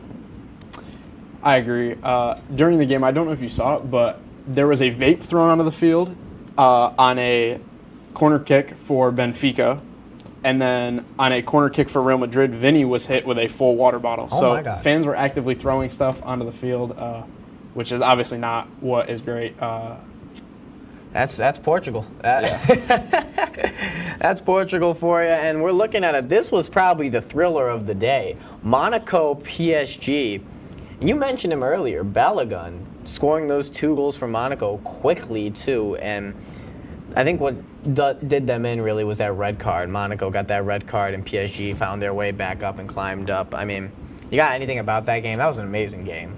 I had hope for Monaco. They also were up 2-0 at one point, but Desiree Doué came in, scored a great goal, and PSG just never let up. They completed the comeback, and the next game is in Paris, and I don't see them losing. Yeah, and honestly, the last matchup we saw today, refresh my memory, because I didn't get to watch that one, unfortunately. Dortmund and Atalanta. That game actually started late due to the Dortmund players not being able to show up to their own stadium on time. They did come away with a 2-0 win, though, over Atalanta. Kind of a boring game, not any highlight plays, really. Just 2-0, good win for Dortmund. But I'm going to tell you one thing. I'm going to look directly in the camera when I say this. Give Guirassy his flowers, please. The Dortmund striker has 7 goals and assists in his last 4 games, and no one's talking about it. He's so underrated. He's been stellar for 2 years. He was one of the reasons they got that far in the Champions League, because Guirassy is playing out of his mind and no one's noticing. What are we doing? The world of soccer needs to notice this man ball out for Dortmund. But besides that, yeah, Dortmund, it's a comfortable win. Atalanta's not really the level of Dortmund. They're kind of just a mid-table Serie A team. They've always been. They probably always will be, unfortunately. But, yeah, I mean, we got a lot of matchups coming up that I'm really, really excited for. And I noticed something. I was talking to you earlier. We have a class together, me and Sam, and I was talking about it. The fact that Tottenham Hotspur, they are 4th in the Champions League rankings right now. And then you go to the Premier League, they're 16th in the Premier League and getting close to getting relegated to that EFL Championship. How can you go to the best, biggest, brightest stage of all time and then just drop in your domestic league, Sam? How? Listen, coming from a Chelsea fan, I've never been the biggest Tottenham fan. I'll save some words for them. But I think there is a universe where we see Wrexham in the Premier League next year and Tottenham in the Championship. That would be the most hilarious thing. I would love it. That would be amazing. I would love to see that. But finally, this is it. This is Season 2, Episode 1, the first player of the week of Season 2. We got some people to mention, all right? We got some honorable mentions, and the one I will mention is Guirassy. I mentioned him just now. Give him his flowers. I'm giving him his flowers today. He's not winning it because there's some people, maybe, that was so much better than Guirassy that you kind of just can't not give it to them. And yeah, Guirassy, he's phenomenal. People got to talk about him more, people got to see him more, and people got to look at him more. You know what I'm saying? Do you have anyone that kind of struck your mind when you were thinking about this? I actually told you earlier today, I agreed with your pick for the player of the week, unless someone scored a hat trick today, and there were a few people that were close, Balogun being one of them. He had 2. And I'm just excited to watch him in the World Cup for USA. I almost completely X'd out of everything when I watched that game because I was like, oh my God, he's going to score. He's going to score the hat trick, and I'm going to have to change everything planned. But no, we're going to talk about this player of the week a little more in depth than I usually do, because this group, this is the first multiplayer of the week. This group has been out of their mind, almost record-breaking, hopefully record-breaking by the end of the season. The trio of the week, but we're going to call them player of the week, is the Bayern front 3. Michael Olise, Harry Kane, and Luis Diaz have been stellar. I'm just going to mention their last 5 games. Olise first. 1 goal, yeah, 7 assists. What are we doing? This is ridiculous. This is not fair. And then we look at Harry Kane. You wonder where all those goals went? Oh, they went to him. 6 goals, 1 assist. And then we go to Diaz. He was the worst out of the 3, and he still had 4 goals and 1 assist. And what they're doing is rivaling MSN. They only had, I believe it was 15 less goals and assists by this time in the season as prime MSN, that is Messi, Suarez, and Neymar. That's the best trio of all time. They're close to breaking records, y'all, and it might happen. Yeah, I agree. This is one of the best Bayern Munich offenses of all time. They've been running Germany. They've been running the Champions League. I think big things are coming for them this season. Let me ask you something. Do you think this beats, if they win the Champions League, this front 3, do you think this beats Iron Robben, Frank Ribery, and Lewandowski? Lewandowski was a special striker, but the things Harry Kane has been doing with these 2 this season has been nothing short of incredible. So I think it's possible, definitely.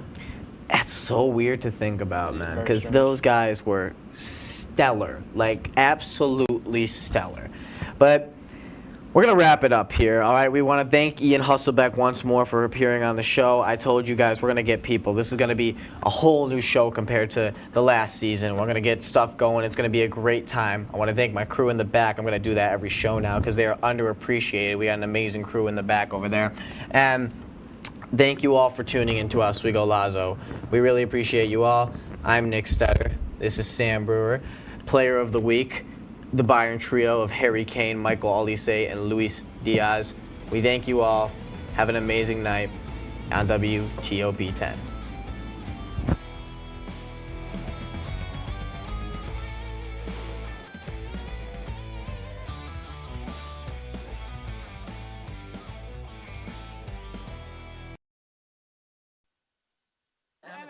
The show where we embarrass ourselves to make the pros look even more professional and us like idiots. I'm Evan. And I'm Emily, and today we're joined by the Oswego State Blasters Cup.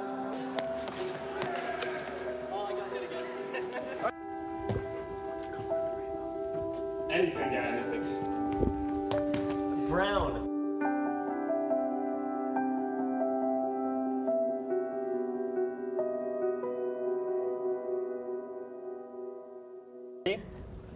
Now welcoming the Charlie Harkins. The Charlie Harkins? The Charlie Harkins right here. Wow. Oh my God. What is Josh Allen? I'm headed in after the hat. Words in from the high office. Ring ring. I answer. Hello? You want me in? Yes, coach. The beast is on his way. 8-2. I guess that's all for today. See you guys next May. Next May? You're not coming back till next May? No, I'm coming back. Oh my God. I got all because I cheated on a rap battle. Evan hasn't spoken to me in 2 years. Amateurs didn't come back that semester. It didn't come back.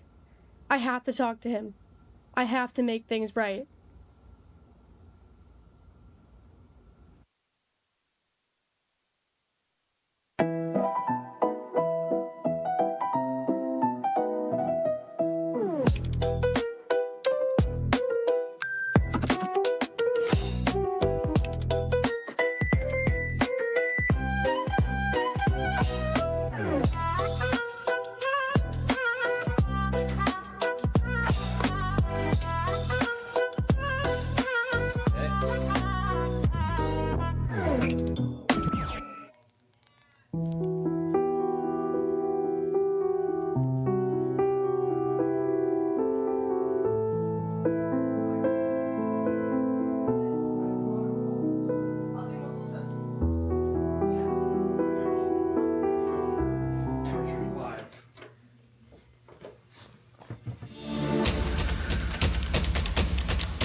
I cheated on the rap battle, okay? This is stupid. It's been 2 years. Can we please just put this behind us?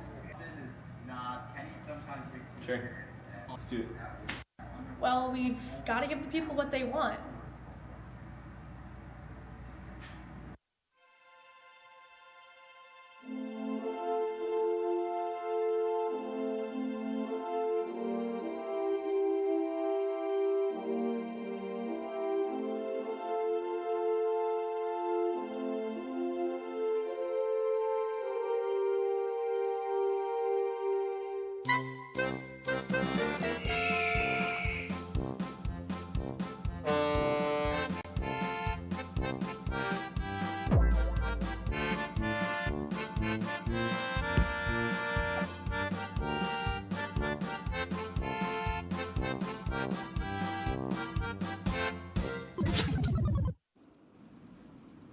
Hello and welcome to Amateurs, the show where we embarrass ourselves to make the pros look even more professional and us like idiots.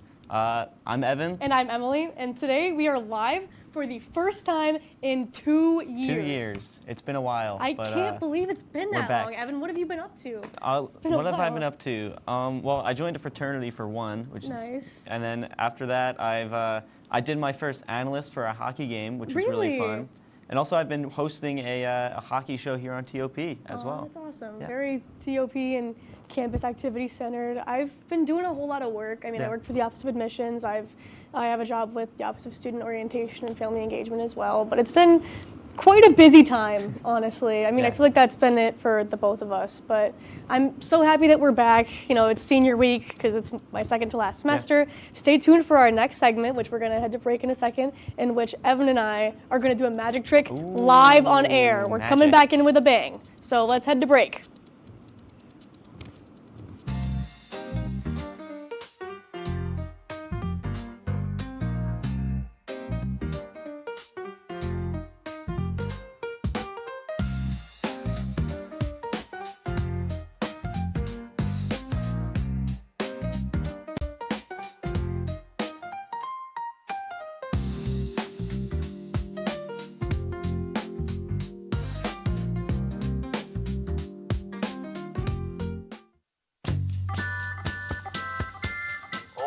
But I would have liked to see more on, Putin or something. I don't think he's very nice. He's so annoying, and he's not very funny either. He got that hot dog at one time. I don't know why he would do such a thing. I'm not sure why he's still playing a Nintendo Wii. The Nintendo Wii is so old. I've tried reporting him like 600 times, and nobody's answering my phone calls.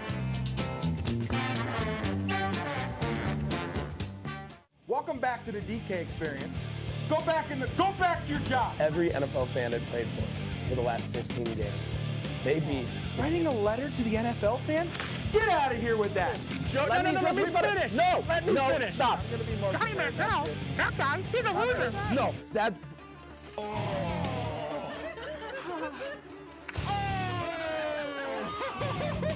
Watch the DK experience. What we do here is go back. Cooked. You know it's cooked when it's not raw anymore? Gordon Ramsay and Nasir here. Cat cam. Because Kenny pulled a picture of him. Yeah. Welcome back to Amateurs. As you can see, we have a mystery mountain here, as we often our special do guest. on our Amateurs live episodes. So Good pull from the fact. Should we reveal who it is? I guess let's do a little reveal. Okay, you ready? Are you putting your hands on it or no? Yeah, yeah. 1, 2, 3. Hey! It's Paulie Beatty! It's the Magic Man, Paulie Beatty. So the reason that Paulie is here today, Magic 8 Paul, he's the greatest magician in Oswego, and we decided for this episode we want to learn some magic, so we learned a little trick and we're going to perform it right here live for you guys. So Paulie taught us this trick, because again, I don't know if you guys knew this or not, but he's actually the most talented, most established magic man in all of Oswego. But it starts, all you need is a simple deck of cards, and it starts by, I mean, you shuffle it. Do you want to shuffle it because you're a special Sure, I'll guest, shuffle Paulie? Yeah. So you know we're not messing with Yeah, you. he knows you're not messing with it. Oh, yes. Take a look through so I He knows the tricks of the trade. He can shuffle a I'll deck. do that. I'll do a little dealer's cut here, Dealer's and then cut. we're gonna do. Evan likes to do this, Yep. and then we'll do a little casino shuffle like that, and then that's about it because I don't want to take all the time in the world. Okay, perfect. All right. So who's getting the deck? I'll start with the deck. Here you go. So first up, you're going to lay out all of the cards on the table. Just all the cards. Okay, perfect. For what reason? Just so you can see them all. Just so you can see, like, they're all different cards. Yeah. That They're is all true. different cards. They're all different. There's none of the same card. There's no tricks, no foolery here. This is good, clean magic. Okay? So then we're going to put it into 3 roughly equal-sized decks. You can't really see it with all this stuff in the way. But Whatever. so I'm not going to pick your card. The cards are going to pick for you. Okay. So we've got the 4 of hearts. That's not your card. The 9 of spades, which is also not your card. I'm going to close my eyes here. Do you want me to pick it up? This is your card. All right, guys. This is the card. All right. Did Get a you good show look. Get them? a Did good the look, audience everybody. see it? All right. Yeah, we're good. Okay. I put it back in the deck there. Wait, did you put it back? Put it back wherever you want it. It Yeah. doesn't have to go Oh, yeah. right on top or anything. It's I wherever did. you want it. I want it to be but, right there. This one has to go on the top, and this one has to go on the bottom. And then, you want to shuffle it again, just so you Sure, know. I'll shuffle you it. know for certain that we're not Yeah. messing with anything. That this is good, clean magic. And then once you're done with the shuffle there, I'll take that. Yeah, back Evan from will you. take And that from you. I'm gonna use my magic, and I'm gonna look for your card in there. And Oh. I'm pretty confident. I think I'll be able to find it. Yeah. Wow. You thought I was done, but we're gonna No. give this thing a No, cut. it's not over. And that's for you, Mr. Shomes. All right, let's take a look here. So you're just gonna look for my card here? Just gonna look for your card. You know. It's pretty, Yeah. That there maybe. So where did you learn this magic trick from? So funny enough, I was a wee lad, and I was bored and wanted to either juggle or do magic, and I did both. So I taught myself how to juggle using little, I don't know, wrap my socks over each other and then learned how to juggle. And then from Chris Pratt, I learned this card. Oh yeah, I had a feeling that we kind of had too many cards, so we're just gonna get rid of these. Sometimes you just get too many cards and it's too much to work with. I'm trying to look here and it's No, just, they're it's gone. becoming a lot. Yeah. Yeah, it's kind of. Well, what if my card's in that pile? Well, we know really it's don't not. think it is. In fact, I don't even think it's in Honestly, this pile. we could burn them. Honestly, Like, we could just burn Really? these cards. We just don't need them. Huh. Yeah. Burn them. Subtle That's what the game is. The magic trick is called, right? Oh, I Burn did. 'em? Yeah, I didn't know. Why Speaking asking of me? which, The same. I think I found your card. You did? Just like that. Just like that. Is this your card? Wait, show them. The 10 of hearts is not my card. So you That's not so your you card? lose. You got it wrong. No. Give us like 4 tries. Give it 4 tries. I'm gonna burn it. You're gonna burn gonna it? burn I'm just gonna put it We're here. gonna burn it. I'm just gonna put it there. Yeah, just get rid of it. Okay. Right. All right. Yeah. Yeah, I'm just yeah, gonna get rid of right. it. All right. Is this your card? It is I not. have a good feeling about. Wait, it's not. No. Okay, wait. not your Like card? they say, 3 like is a magic. You know, they say 3 is a good luck. Like good things Sure. come in 3s. Yeah. I'm just So I'll get rid of it. Sure. let's And then see. I'm gonna burn a card here. Okay. Okay. Oh, what if that's my card though? It's I not. don't We think just You don't know think that so? it's not. I don't think it is. The 2 cards. Um, Oh, okay. No, because you know why that's I have not a- your card? Why not? It's because this is your card. Oh. Right? It's Is that his close. card? Is that it? It is not. You're sure? Okay. Yeah. Okay. That's okay. Let me get one more chance. One more Sure. chance. Would you give me one? All right, I'm gonna start by burning one. Okay. Put it on top. Okay, yeah, I'm confident. Yeah. I'm pretty confident. Is your card the 2 of diamonds? It is not the 2 of diamonds. It's not the 2 of diamonds. All right, you know what I think the problem is? I don't think your card's in here. Really? I don't think it's in here. Yeah, I think this deck is just full of duds. Get rid of them. But those were the cards that you showed me before, so they have to so not be mine. These obviously these- aren't your cards, right? I guess These aren't not. your cards. Mhm. Okay, well, let me try something really quick. Okay. All right, put your fist out. Go like that. Okay, Emily, do you mind? Yeah. Hold it. Don't hold it tight, but don't hold it too tight. Okay. Yeah, sure.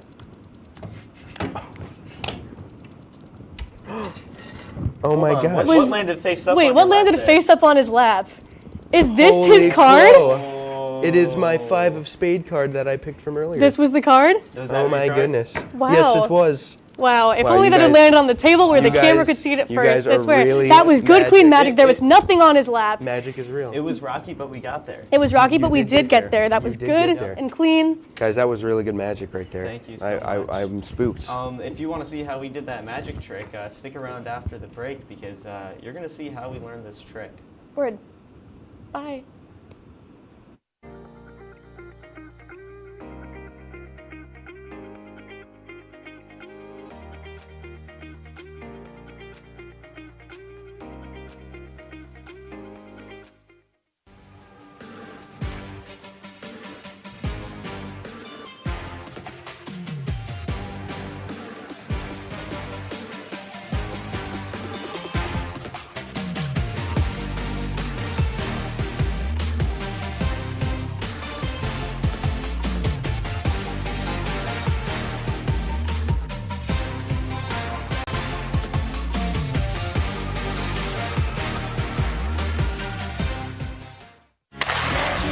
If it's hockey, In front, they score! it's on Hockey Talk.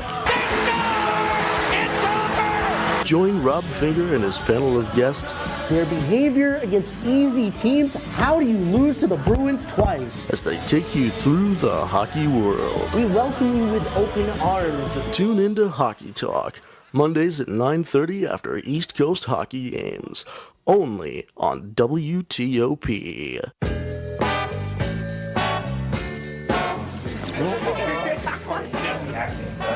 Oh boy!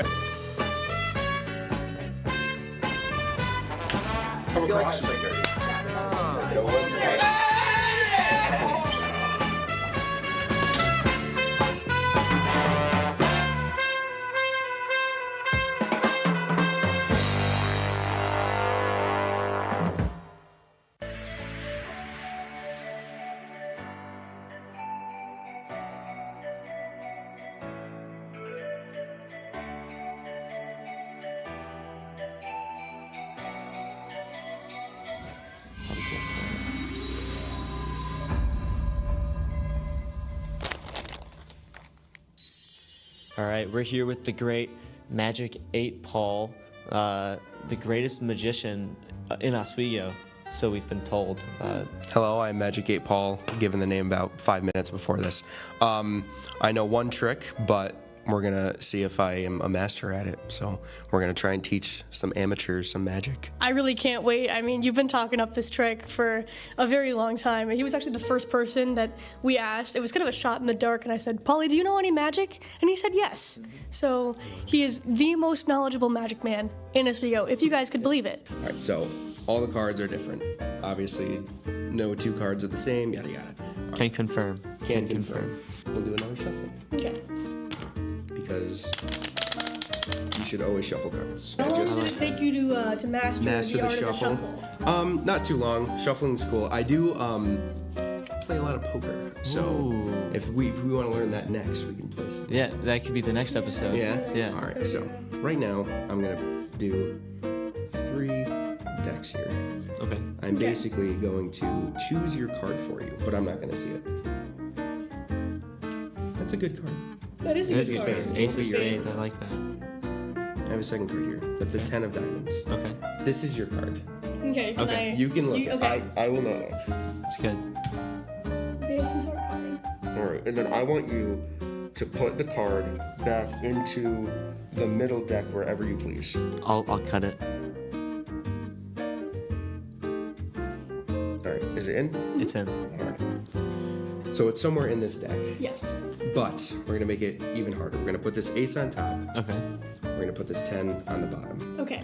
We're just gonna put that up, put that there. Oopsies, that doesn't matter. So I don't want you guys to think I'm cheating. Oh, Can you okay. master the shuffle? It doesn't have to be a that's shuffle. good, You can okay. do a cut. You could do a Who's really good at ripple shuffling shuffle. cards? Who? My mom. Yeah. Shout out my mom. I know you're watching. Love you. You can shuffle a great deck of cards. Okay. You could even do a wash. What's a wash? So a wash, that might not be a wash, but basically what it is you calling just me wash? no, you just put all the cards on the table and you just kind of mix them all Oh, yeah. together. Do you want to do that? Yeah. Well, I'm gonna try a different one. I'm gonna shuffle them like TCG cards when you're playing a TCG game. That's good. That's That's a good shuffle. He's skilled. He's good at shuffling. So basically, the art of the shuffle right now is to get everything. Okay, that's fine. That was bad. Yeah. Little thing right here. It's gonna look a little odd, but I'll give you some, the premise of this. This is the only card trick that is only right half of the time. So 50% of the time it works, 50% it doesn't. I think we already saw the 50% that it doesn't, but they don't have What do you mean? So basically what I'm gonna do now is I'm going to look for your card. Okay. And I will do that right now. Okay. So, He's gonna look for it. Can he find it? So the art of this, I think so. Just kind of, mess with you a little bit because maybe I already know it. Maybe I don't. May seem unfair, but I have a couple tries to look for your card. Okay. And why that is because I'm the boss. I'm the magic man. Okay. This trick is called burn 'em because we're going to be burning some cards. It's gone. Oh, okay. All of those cards. That was the top half or the bottom half? That was the top half. Okay. Okay. So basically, what it is now, your card could have been in that stack. It might I'm gonna have 4 guesses to guess your card out of this stack. Could be it. Okay. Could not, but I'm pretty confident in the You're order pretty I put it. Okay. Okay. And you'll see why, because we'll keep burning them. So, Emily and Evan. Okay. I'm gonna show you the first card, which I am very confident of. Okay. Is this your card? No. Nope. No. Like, not even close? Nope. No. All right, so Not close. put that card down right there. We're saving that. I looked at this, but it wasn't your card. Okay. But we'll burn this one too. Okay. All right? Burn it. Could have been your card. Didn't think it was, but maybe it was. All right. Could have been. The 3 of spades was your card. Nope. No. Not even Nope, close not again? quite. No. Not close again? Not All close right. again. Put that one there. We'll How many burn that tries one. did you say you had? 4? I said, let's do, 4 is a good number. 4 is good. Ah, and speaking of which, because this is your card, the 4 of spades. Nope, not quite. All right, not quite the 4 Put that 4 spades. down. We can give you 5. 5 might be good. All right. Okay. Got my last turn. Okay. Yeah, it only happens 50% of the time, so this is not necessarily. Right. Yeah. The Jack of Clubs is your card. No. Not your card. No. Not quite. No. I'm still confident I get it. So I burned that one, but this deck doesn't even matter. We don't need those either. Okay. I'm so confident that your card is still in this pile. I think that you guys were wrong. Oh. So are you sure that this was not your card? Nope. I'm You were sure. 100% positive 100% positive. that it was not your card. Burn that one again. 100% positive that the 4 of spades was not your card. Nope. Not my card. Completely positive neither of these were your cards. Yep. Nope. Why is that, Emily? You don't have to know the answer. I tried, right? All right, keep your fist there. Okay. You're gonna keep a firm little grasp on that right there. Okay. Not that firm. Let go a little bit. There we go. For the first time, I want you to say, pick up a little bit. I want you to say what your card was. It's okay to say it? It was the 8 of diamonds. Oh! And that, ladies and gentlemen, How did you the do 8 of that? diamonds. Oh my god. Impressive. That was magical. It was. Wow. So you guys want to learn how to do it? Yeah. Let's do it. Let's learn how to do it. Sweet. Are they listening? Right. Yeah. This is okay. Cool. The key is to cheat. Magic is cheating. You will figure out the card once you put all these cards here. I'm no Penn and Teller. The shuffle will always see at least 6 or 7 cards right on top right there. Obviously, you already know what the 3rd card's gonna be. You're basically just still a little bit misdirection. You're just kind of just talking with them. You're saying, you know what, yeah, that'll go there. And then at this point, you're gonna wanna make sure that your card, or their card in this case, stays in the 4th position. Here's why. You'll ask them, what card is yours? You're gonna go, this is your card. Obviously, you know what the card is, you know that this is wrong. You'll put this one down, you'll flip this one right up top. Now, since this one is behind the ace, that's the card that you're gonna want, you go, all right, is this your card? They'll say no. Is this your card? No. Do that, burn this one. Is this your card? No. Yada yada. All right. You'd put it in here, you'd ask what the card is. They'd say Jack of Diamonds, you'd hit it, it'd be the one left in your palm, and then there it is, the Jack of Diamonds. So a magician has revealed his secrets. How does that make you feel? I mean, I wouldn't say I'm the poster boy for magicians, but you know, I did kind of mess that one up. So magic's fun if you get into it. That's the one card trick I know, and boom. Wait, will you get up? Like I want to cause you just went boom really good. Like we could put a cloud of smoke and make him disappear. And And I think that's all from Pauly. I mean, he just made himself. Yeah. I don't know how he. That was kind of crazy. I thought he said he could. Yeah, I guess he knew more than one trick. We'll go to a quick break. Yep. Evening and welcome to Joepardy. I am your host, Joe. Hello, Simon. Joe is at this place. And I'm very concerned to see what Piper's answer is here. Sorry, it's a 98-page rule book. You guys are stumped still? Joe, I'm gonna sound like a little snob here. It was not founded by Ray Kroc.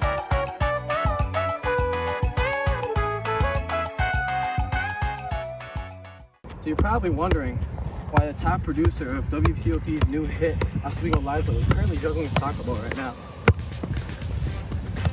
That's just because I don't just know ball, but I can play it too.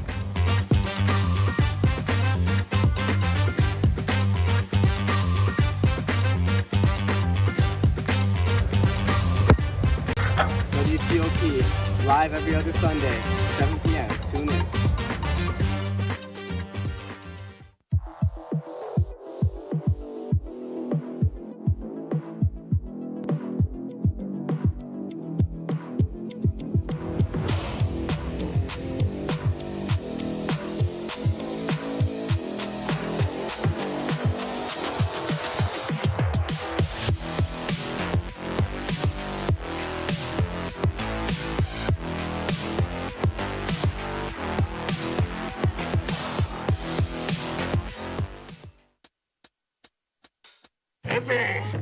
I had to eat a raw egg on Chris's dormitory floor. I currently don't have any federal pending charges. You know what you never did? You never walked to Walmart, Chris. That's my co-host. This is for making me eat roast Pop-Tarts. It's showtime, Chris. Come on. I want to be on the air for that. I got a couple things to say. No. Spin the wheel. But you got censorship. Welcome back. Welcome back. Welcome back to... And welcome back to Amateurs. Hey. So, Pauly is such a good magician that while we were learning that magic trick that you guys just saw, he just learned another one here in the studio. Do you want to show that? Yeah, could you believe it? So, Impressive as always. 2 hearts doesn't really necessarily matter. So what you're going to want to do is you're going to give it a little bend. Wait, can I bend it? Tiny bend. Heck no. Okay. And so what you do is that you can make this stuff just... So you see how it's bending up there? Well, now, if you take the 2, put it in the middle, Yeah. you can just snap. Wait, so somebody get a zoom on this. Right back up to the top. How did he do that? How did I do that? Magic, man. It That's just how moved I up through the entire deck. That's magic. And he's... Wow. Holy You know, cow. I think your strongest thing is your showmanship. I think so. agree. I think your showmanship's great. I think Well- you know the trick and you know how to misdirect. That's the thing. It's all about like misdirection. Like it's sleight of hand because it's magic. Yeah. Exactly. No, genuinely, I was blown. If you guys couldn't tell it during that video, I was blown away. If you believe in magic, then obviously magic is real. But then there are, people who are like, you know what, magic is dumb and Well- it's stupid. But I thought it was cool. I always I thought it was believe in cool. magic. All right. I do too. That was just, that's so magical. That's magic right there. Honestly, I'm so happy that we've been able to, continue just like thriving. And it feels like we've really gone from amateurs to seasoned pros, not just when it comes to like TOP and anything broadcasting, but when it comes to just being students and being people. Yeah. You know what I mean? And that makes me feel just really happy. You guys know that if it was not for Evan, I would not be a broadcasting major. I wouldn't have done half the things that I would have done, and wouldn't have done half the things, wouldn't have known half the things I'd know if Evan did not ask me to do amateurs back in freshman year. I owe a lot of my success now to Evan Shomes in this little show that a lot of you guys at home watching probably don't know or haven't seen because it's been like 2 years. Well, thank you for being a wonderful co-host for the show and getting me back out here and coming back on air and bringing back amateurs. We had to. This was planned from the get-go. The rap battle was a carefully calculated. No. Play. I'm still upset about the rap battle. Oh, that was partially genuine. You cheated in that rap battle. I know. We'll have to run. Well, but I mean, but Pauly, like that's what magic is, though. Magic is cheating. Magic is. I'd say so. I'm not letting you get away with cheating in the rap battle because you're saying magic is the excuse. But it was a magical rap. I guess so. I don't know as if magic can be the, if you cheat on an exam, you're not going to tell David Kreider. That you were doing magic. I used ChatGPT magic. But ChatGPT is not magic. I do not. Well, there's an argument for it. I'd say it's magic. I'd say pure. ChatGPT is magic. It's not magical. Okay. Sure, but it's magic. Just Spitting some thinking wisdom things. tonight. Tonight. Yeah. Also, thank you to all the crew here tonight. Yeah. Those of you who have worked on this show, or probably most of you have never even seen this show. Yeah. Some of you weren't even around when it was around. So thank you guys for helping out. Thank you, Magic 8 Paul, for coming on tonight. Dude, I was so hyped when I got the call. Your wisdom, your magic. Yeah. I was actually on Amateurs before when they went to club flag football. Yes, and this is true. And this is true. Emily ended up getting around me and sacking the quarterback, and then Kenny sat on me doing push-ups. Wait, I don't remember that. You did it to yourself. Wait, I did do it to myself, and then he, funny. oh my goodness, he just Evan let was one fly. Great at football. It was good. It was awesome. It was fun. This show has been fun. This show I like it. has been so I say much this fun. is one of the better ideas, because you always go with people just talking at a desk. You guys are trying to do stuff. I admire that. That's cool. Thank you. Yeah, you're welcome. I mean, that's kind of what we've tried to emulate when it comes to producing the show. I couldn't thank Evan more for the idea. Also, this won't be the last time you'll be seeing us. We will be back next semester for next semester's senior week for Amateurs Senior Week Part 2. The grand finale. I would like to rematch you in a rap battle in that episode. You know what? Are you serious? Yeah, I want to get Good, my clean fair rap and square battle. No victory. cheating, no nothing, no funny business? No cheat. You're the one that needs that warning. Okay. Yeah. But yeah. It's on. We'll see you guys then. We'll see you guys Amateurs then. out. Then we're rap battling. It's going to be so much fun. That'll be probably my last show on TOP ever. But that's all from us. Thank you guys so much for watching the great comeback Amateurs Live, the return of the best show on WTOP.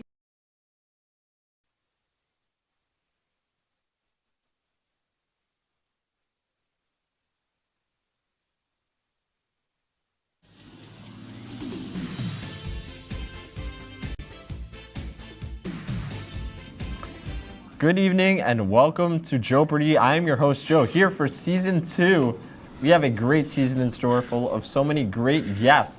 Let's go meet our first guest for this season 2 opener right now. Let's start all the way on the left with Chris DeLuca. Chris, how are you doing tonight? You know, I'm doing pretty good. I'm excited to beat these clowns in Joepardy tonight. So it's gonna be a great night. Excited to have you. Now I'm gonna ask you the same age-old question, Chris, that I always ask a contestant. What type of category type of category do you think you'd excel in? Hockey. A lot of, either specifically the New York Rangers. I think that they are quite one of the best teams, So. We'll see. Maybe there's some New York Ranger questions in it. I hope so. Next, I hope so. We're going to send it to the guy in the middle, Mr. Jesse Santiago. Jesse, welcome in. How's it going? Good. I was a 10-minute introduction plan, but I'm here and I'm excited. And I'm excited to beat everybody today and be crowned the Joepardy victor of awesomeness. Of awesomeness, that would be correct. Now, what category do you think you would excel in? Pilot kind of question. I don't know. Pokemon. Pokemon? Really? I know ball. Well, I'm going to confirm to you now, I don't think there are any Pokemon questions tonight, so I apologize. Oh, man. That's very unfortunate. Now we're going to go to the guy all the way on the right, Mr. Austin Claus. Austin, welcome in. How's it going? Good. It's going great. I'm doing fantastic. Yeah, I started a trend. I'm a trendsetter, by the way. There you guys go. know that. Yeah, okay. I'm ready to play Joepardy, and I'm certainly going to be a contestant on Joepardy. Well, good to have you here. Is there a category you think you'd excel at as well? I think a category I would be pretty well at would be like Cartoon Network shows, like characters there, or Nickelodeon. I think. We'll see. Maybe there's more of that in it. Now, just a quick reminder to everyone at home real quick. I'm going to remind the rules for Joepardy. So I'm going to read you guys a question on the screen. You're going to write your answer on that whiteboard, and then I'll go one at a time, ask you to share your answers. I forgot to say this to my crew as well. My video playback operator, Eric Palmieri, if you can keep track of scores tonight, that would be awesome. I can also keep track of it. I just don't know if you'd like the results. I don't want to prevent collusion with that, but that's really the rules Thanks, is Eric. I'll read a question to you guys, and then you'll wager at the end. So let's get right into our categories. We got a lot of exciting things to talk about. So Yay. First category for tonight is Joe's road trip. Joe went on a road trip over December break. You guys are going to see some photos he took, and you have to guess the places. I didn't know he went on a road trip. Next up, we have snack brands. So we're going to talk about a bunch of different snack brands, and Yeah, you're of going course to you would know have to that, guess the Chris. correct. Yeah, you know I would know that. Are you kidding me? Chris is going to excel at it. I'm going to really excel Mr. in that. Biggie over here. Let's take a All right, let's settle take a down, look buddy. at category You ain't 3. too far off from me. We got countries by city. I'm Oh, going I'm to give so you 3 done. I'm cities, I'm so done. and you have to guess what country they are in. And finally, We're done. we're going to go back to high school with some high school literature, some it's books over. you It might is- have read in high it is so school. Jover. They're going to be appearing. You'll have some clues, and you'll have to guess it. That's our categories for tonight. Stick around for Joepardy questions after the break.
Welcome back to the DK experience.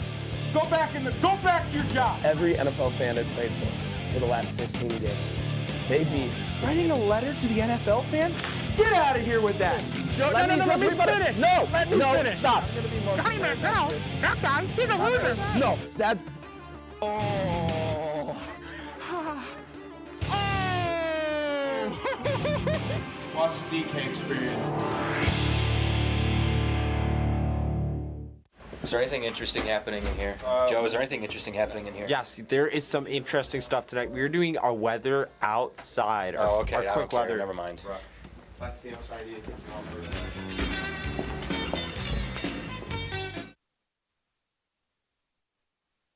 Back to Joepardy. Let's start our round with question number 1. Let's take a look at that. Children are selected by lottery to fight to the death in a televised event in this novel turned film, and this is for 4 points. My marker is not working. I'm sorry, Jesse. This is rigged. It might be.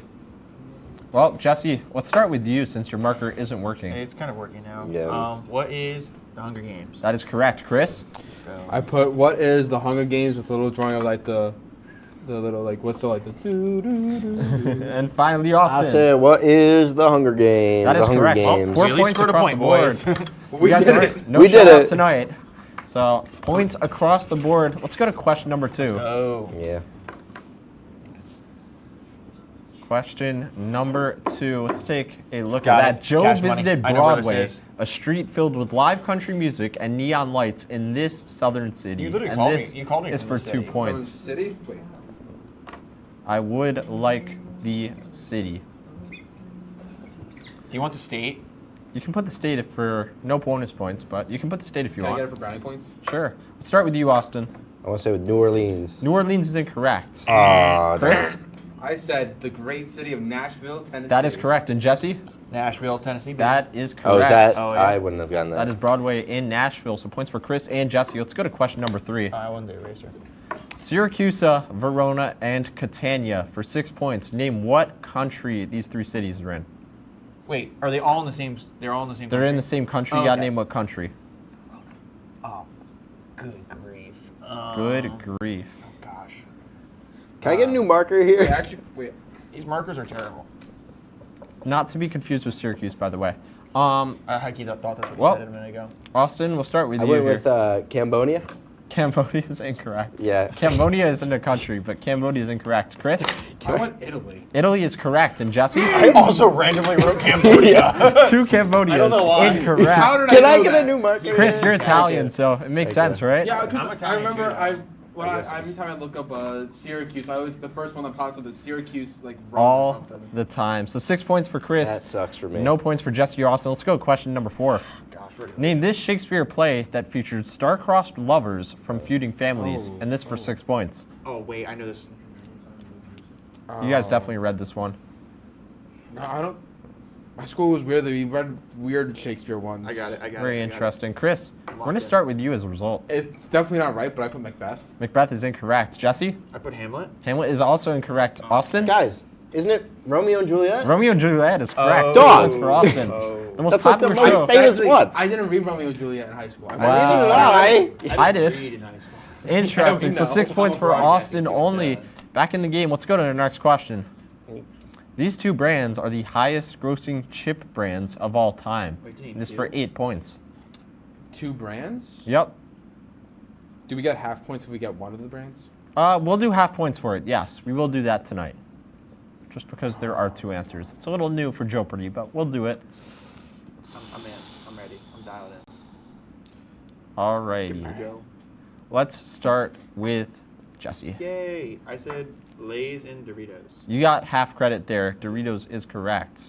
Oh. Lay's is not. I also said Lay's and Doritos. Lay's is also incorrect. I used the proper name and said Frito-Lay's That and is Doritos. also but incorrect. really. I'm going to have to do research to confirm because I don't think it's right, but I have Cheetos down as the answer to It's that. definitely not No, Cheetos. dog, you're wrong. None of the We're going to go with Frito-Lay's. wrong. I'm going to accept that because that makes way more sense. We're going to give 8 John is points still to Chris, Jesse, and Austin there. Yay. Full credit.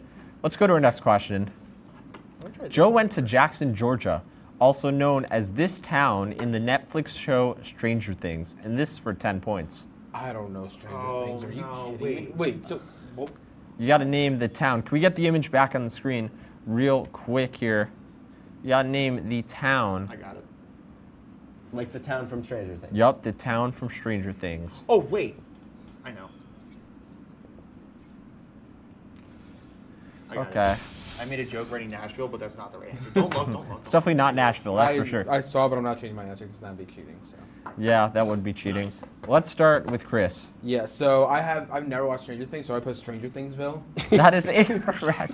That'd be a crazy name. Let's go to Jesse Is the next. answer Hawkins? Hawkins is correct. And Austin? I did like Mountain View. Mountain View is incorrect. 10 points for Jesse. So Jesse, only one to get it correct.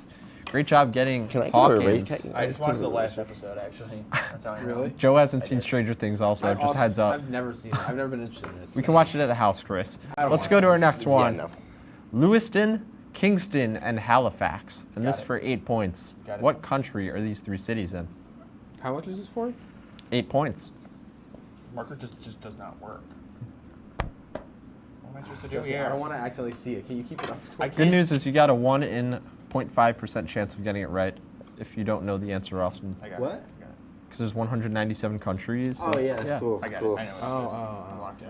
Austin, we're actually going to start with you here. I said France. I know it's not France right, but France? is incorrect. I know. Jesse, you're going to go next here. Is it Canada? Canada is correct. And finally, Chris? Boom, Canada. Oh, Canada. That is Kingston. correct. It's not far from here. 8 points for Chris. I thought Kingston was. Oh, I'm for thinking Kingston. Jesse. A different Kingston. Let's take a look at our next There's a question. Kingston, New York. Yeah, there's a Kingston, New York. Harper Lee wrote this Pulitzer Prize-winning novel starring Atticus Finch in 1960. And this for 8 points. This is another one Joe definitely read in high school. Oh, I read this. I didn't read Freshman this. year. I didn't read Oh my this. god. Chris is getting all the flashbacks right now. Dude, all these stories I remember reading my freshman high school teacher who was. But not a Romeo and character. Juliet. Well, yeah, I'm not I Romeo and got the Juliet. answer. Okay. It's going to be a good one. I'm ready. Let's start with you, Jesse. I got Winnie the Pooh. Winnie the Pooh in high school. That is an interesting I guess. read I'm it. going to say no to that. Aw, no Austin, you're credit. going to go next here. What do we got? I said the story of Atticus Finch in the 1960s. That is also incorrect. like the And effort. Chris, I started to doubt myself, but I'm not going to Kill a Mockingbird. To Kill a Mockingbird is correct. Is 8 that, points I have for no Chris. idea what that was about. You've never heard of To Kill a Chris. Mockingbird? I know what it is, I just don't. The only one to get it right. Good pull by don't know Chris, anything Jesse, and about it. Austin. Nothing. Let's go to our next question. This cookie has an iconic sandwich look with its filling being a fan favorite, and this for 4 points. Don't overthink this one, guys. Ain't no way you're like blanking on this. Don't overthink it. Oh, wait. We're going to make this one quick here. We're going to go right to Jesse. Is it Chipwich? Nope, incorrect. Austin, you're up next. Oreo? Oreo's correct, Oreo. Chris. Dog. That is correct. 4 What are we points for doing? Chris. Sorry, I'm not a fat 4 chud. points for Austin. Great job there. Now let's scroll up a little bit and see what's next. We might be at a break here. Nope. Let's go to our 10th question instead. Medina, Jeddah, and Riyadh. And this is for 4 points. What country are we in? What? This one's a little harder. That's why it's worth 4 points. This is in like South America. Yeah, no, it's gonna be like. Oh, wait. What is it? This is a complete shot in the dark. And it's gonna be wrong, but at least I put. I think we might have the same shot. We're going to start with Chris here. I'm gonna say Spain. Spain is incorrect. Austin, you're going to go next here. I'm gonna say Colombia. Incorrect as well. I said Jordan. Jordan is close, but not it. It is Saudi Arabia. Oh, Very I was close. close. Well, we are halfway I was gonna through say our Chad. Jeopardy game. Let's get a quick look at our scores. Yeah, We have scores up. Oh, wait. There we go. 32 for Chris, 14 for Austin, and This is 20 for embarrassing. Jesse. Okay. Wait, 20? Well, we're halfway through our Jeopardy game. The second half and more will be coming up after the break. Bye. Hi. This is embarrassing. I got to be a little faster on the clock. I saw bread, and I want some bread. I feel like the amount of work that we get here is very different than a community college. So at my last school, we had at least an essay a week that was due for any given class. Also makes you really appealing because you're starting in the fall, where it's kind of like, well, still good sport. If it's hockey, In front, they score! it's on Hockey Talk.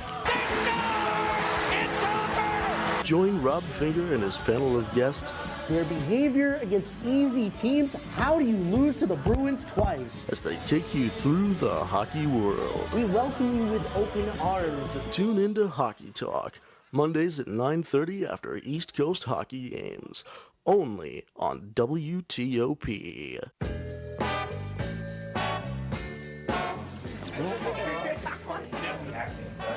Oh boy!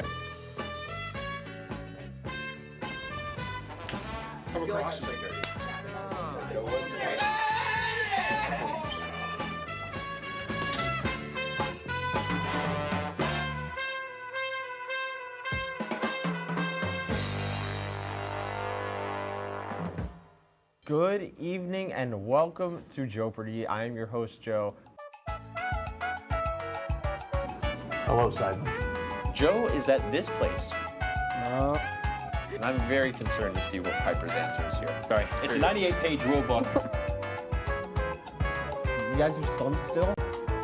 Joe, I'm gonna sound like a little snob here. It was not founded by Ray Kroc.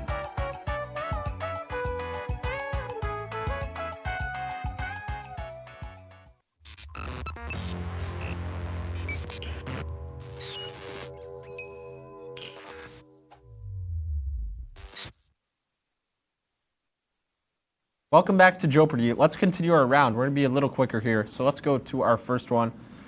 We got Joe saw the Bat Factory in this. Well, I guess we're going to go to this question instead. A mysterious millionaire throws lavish parties in this novel set during the Jazz Age. Wait, And this for 2 points. Why am I literally blanking on this? So I literally know what this is. There's also a musical based on this one as well. Oh, yeah, I got it. I can't write it, but. Well, we're going to start here with Chris. Is it The Great Gatsby? That is correct. Jesse? I wrote The Great, but it's The Great Gatsby.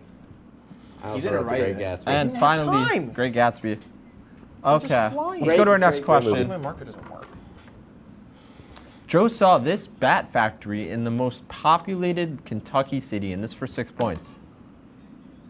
I don't know. What? Do you know any cities in Kentucky? Oh, wait. I got it, I think. Well, Austin? Fried chicken land? I don't know. Is that your guess? Yeah, sure. Okay, let's go to Jesse next. Louisville? That is correct, and Chris, Louisville as well. 6 points for Louisville. Chris, I wouldn't 6 know. points for Jesse. Let's go to our I next never learned my question. capitals, I guess. Named after an iconic pop culture dog, these bone-shaped snacks were one of Joe's favorites when he was younger, and this for 6 points. Dialed in. Very good one. I don't know if you can hear the squeak, and I have to press down so I hard. can hear it. I can hear it for sure as well. My marker's magically working. Alrighty, Chris, you're gonna be first here. It's got to be the Scooby Snacks. That is correct, Jesse. Scooby Snacks! That is correct. Scooby Snacks down the Shout out board. Scooby Snacks. Points for great everyone. snacks. 6 points across the board. Let's go to our next question. I am speed. Hamburg, Frankfurt, and Dusseldorf. Got it. And this for 10 points. What country is referenced? Wait. That's easy. I think. Am I overthinking it? It's one of two. Where's your second? Well, you'll find out. I'll say Alrighty, one. Austin, you're gonna go first here. What's up? Germany? What we got? Germany is correct, Jesse. Germany. Jesse across the board. 10 points across Jesse's the board. across the board. Jesse is across the board. 10 points for Chris. 10 points for Jesse. 10 points for Austin. Let's see our next question. Is Belgium a country? In this book, firemen burn books instead of putting out fires, and this for 10 points. This one's a lot harder than the other ones. Joe did not read this one in high school either. I know what it is. I forget if there was numbers in it. I think it was. Yeah, let's take a look at what Austin Claus has first. I did the story of the firemen book burners. That is incorrect. Chris, we're going to go with you next. Hawaii 5-0, dude. Hawaii 5-0 is also Is incorrect. it Fahrenheit 420? We're not going to accept it because it's Fahrenheit 451. I think that was the closest out. He said Hawaii 5-0. Well, he got the number. Kind of. Well, Kind of. we cannot No, he accept didn't. it, so no points for Jesse, no points for Chris, and no points for Austin. I don't know, man. Let's take a look at What our was the next story of question. Joe celebrated the holidays by... Ooh, well, we're going to take a look at this. That is it. Joe celebrated the holidays by visiting the French Quarter of this city just off the Mississippi River, and this for 4 points. What? Mississippi River? French? Yes. I don't know. Beautiful city. Joe had a lot of fun there. What do you mean by that, Jim? What is it? Oh, wait, actually. It's a pretty well-known city. It's a city within. Oh. Yes. I just don't know. Jesse, we'll start with you here. Okay, well, I was confused. I wrote Paris. Joe did not go to Paris. He did not road trip to Paris. I did Austin? Ludendorff, New Jersey. Ludendorff? New Jersey. Never heard of Ludendorff, I so said no. Quebec. Quebec is also incorrect. The correct answer is New Orleans. That's French? Oh, yeah. That is French. That Let's is- go to our next question. I think meant like quarter of a city. They may be square, but these cheese-flavored crackers are a classic in American households. This for 10 points. Got it. Okay. Of course, you got it that fast. Oh, you know it. Jesse, let's start with you again. Cheez-Its. That's correct. Austin? Oh, I wrote the other cheese flavored, the Austin, like. Those are incorrect They're good. for this. They are good, though. And What? Chris? Yeah. They're Cheez-Its. Cheez-Its Gotta are be correct. So Cheez-Its. points Am I- across the Dog, board. am I dumb? 10 points for each of you I guys. might Let's be go dumb. to our next Each of question, us. number Okay. 18. Sure. Joe went through the Queen City, the home of athletes Joe Burrow and Ellie De La Cruz, and this for 8 points. We got this. You're just screwing Austin over with these questions, dude. Yeah, unfortunately, it's hard to plan the questions. Well, we're going to start with Austin. Are you going to say the Queen What's City? Queen City? I wish I could give you points, but I can't. Jesse, you're next. Cincinnati. That is correct. Cincinnati. Cincinnati Rest in is peace, Joe correct. Burrow's O-line. 8 points for Chris, 8 points for Jesse. Let's go to question 19. Auckland, Dundon, and Wellington, and this for 2 points. What country are these in? Oh, gosh. Oh, wait. Just taking a guess. Well, let's see what Austin has first once again. I think, let's hope he gets Is it. it the Netherlands? Like Netherlands is incorrect. or Dutch? Dutch. Dutch. Close, but Oh, not. United Kingdom? United Kingdom is also incorrect. I also wrote the UK. That is incorrect. Auckland is the capital of New Zealand. Oh. That's not even Is close. the That's the other answer. side of the world. Kind of close. Let's go to question 20, your final one for the round. New Zealand's next to This Australia. iconic snack is shaped like a common aquatic creature and is known for its smile. And this for 2 points. Snack that smiles. And it's also one of Joe's favorites. It's one of my favorite. I have a bag in my car right now. Oh, I have Of a bag in course my you dorm as do. well. I was going to bring Well, it. You did Austin, we're going to start with you this final time as well. Goldfish. Goldfish is correct. Silverfish. Jesse? Goldfish. Goldfish and Snack Chris. that smiles 2 back. points for each The of you extreme guys. cheddar, dude, they were great. Let's take a quick look at our scores now that we ended our round of Joepardy. And So all in, there boys? we go. Chris was 76. Dude, Jesse was 72. I need And Chris to Austin fold with here. 38. Oh It's still my a God. lot at stake. Well, I guess I don't know Now it's sports. time to see Sorry, guys. our final Joepardy category. Let's get it up on the screen for you all at home. It is music artists. Oh yeah, GG. So don't go anywhere as I'm final locked in. Joepardy and wagers are after the break. I'm scared of Joe with a bat. Okay.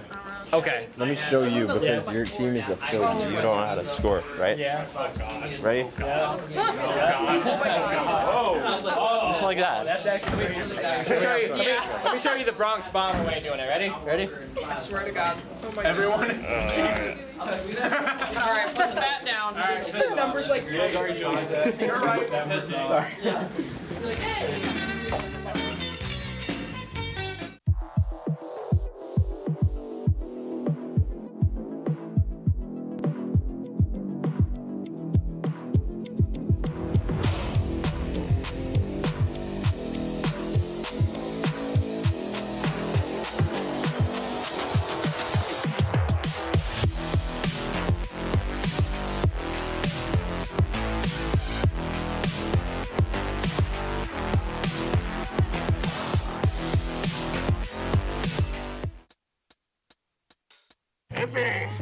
I had to eat a raw egg on Chris's dormitory floor. I currently don't have any federal pending charges. You know what you never did? You never walked to Walmart, Chris. That's my co-host. This is for making me eat roast Pop-Tarts. It's showtime, Chris. Come on. I want to be on the air for that. I got a couple things to say. No. Spin the wheel. But you got censorship. Welcome back. Welcome back. Welcome back to. If only we had someone who could tell us what we should and shouldn't watch. Well, do we have a show for you? Who are you? What are you doing in my bed? On Be Kind and Rewind, we will go through and review all your favorite movie franchises. And tell you which ones you should and shouldn't watch from the perspective of normal movie fans. Well, be sure to check out Be Kind and Rewind on WTOP-10.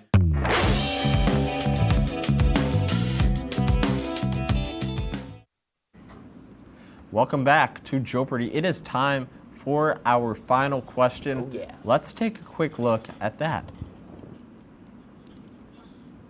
Oh, got it. These two deceased artists are the highest grossing individual musicians of all time. And make sure you write your wager down as well. Wait, hold on. I'll give you guys a little bit of time here to think about it. Now, quick update for everyone at home. Joepardy is going to be airing every Tuesdays as it is right now. Every other Tuesday, excuse me. So tune in every other Tuesday to see new contestants like Chris, Jesse, and Joe, I have a Austin question. on each show. Does it have to be like? Is the artist like? Okay, I guess you probably can't say, but like, is it like a band? Do I have to like name the actual? No, it is not bands. They're musicians, individual. Individual musicians. Individuals. So it's not their, bands. It's their solo careers? Solo careers. Oh, then it's not who I'm thinking of. But yeah, we'll see what happens here. How you guys feeling about your answers? I felt I'm good. feeling all right. until you- I'm feeling decent. Yeah, same. I think we're gonna have similar answers here. Well, can we get our scoreboard back on the screen? Wait, how much? Yeah, I got 'em. How much? How much we have each? Okay. We got 38 for Austin. We have 72 for Jesse. Wait, there are more and questions, 76 for Chris. This is our final question, wager, and that will be what happens. Just a reminder for everyone at home. There are the points. Can we get them back on the bottom again real quick? Sorry, guys. Each contestant is gonna put a wager, and then based on the wager, we will take a look at how many points they win or lose based off if they have the correct answers. So, yes, you do have to get both. So, how are you guys feeling? You guys almost ready? I think I'm ready. I'm ready. I'm terrified, but I'm ready. Okay, we're gonna start with Austin Claus. Austin, I'm share your two wagering answers. 36. Prince and MJ. Prince and MJ, Michael Jackson. You got one correct. Which one? In Michael Jackson. Prince is incorrect. Austin RIP. loses King of 36 Pop. points. So that leaves Austin with one. Two. No. Next, two. Excuse me, 2 points. Now we're gonna send it to the guy in second place. I'm first. I'm in Jesse. second, yeah. I wagered 5 points, and I wrote Freddie Mercury and Prince, but Freddie Mercury. Both are incorrect because Freddie Mercury Yeah, I know. has It a belongs to solo, Queen. Yeah, I know. or didn't have much of a solo, you know, I figured that out the as hard way. a part of Queen. let's finally send it to Chris. Chris, let's hear your answers here. What did you wager? I wagered 38 on Michael Jackson and Prince. Prince is incorrect. The answers are Michael Jackson and Elvis Presley. Elvis! That makes sense. Should have made. Ain't nothing but a hound dog. That will leave Jesse Seneghetto as our winner At least of I didn't lose to Jeopardy Chris. tonight. Yeah, he still got last. He still did lose to me. Jesse, how does it feel? Good. I honestly was sitting there for a second. I'm like, let me wager 72 points, and realized, oh no, let's not win. Yeah, because I was like, Chris- because if I don't get it right, Chris like, was gonna play dirty from the start.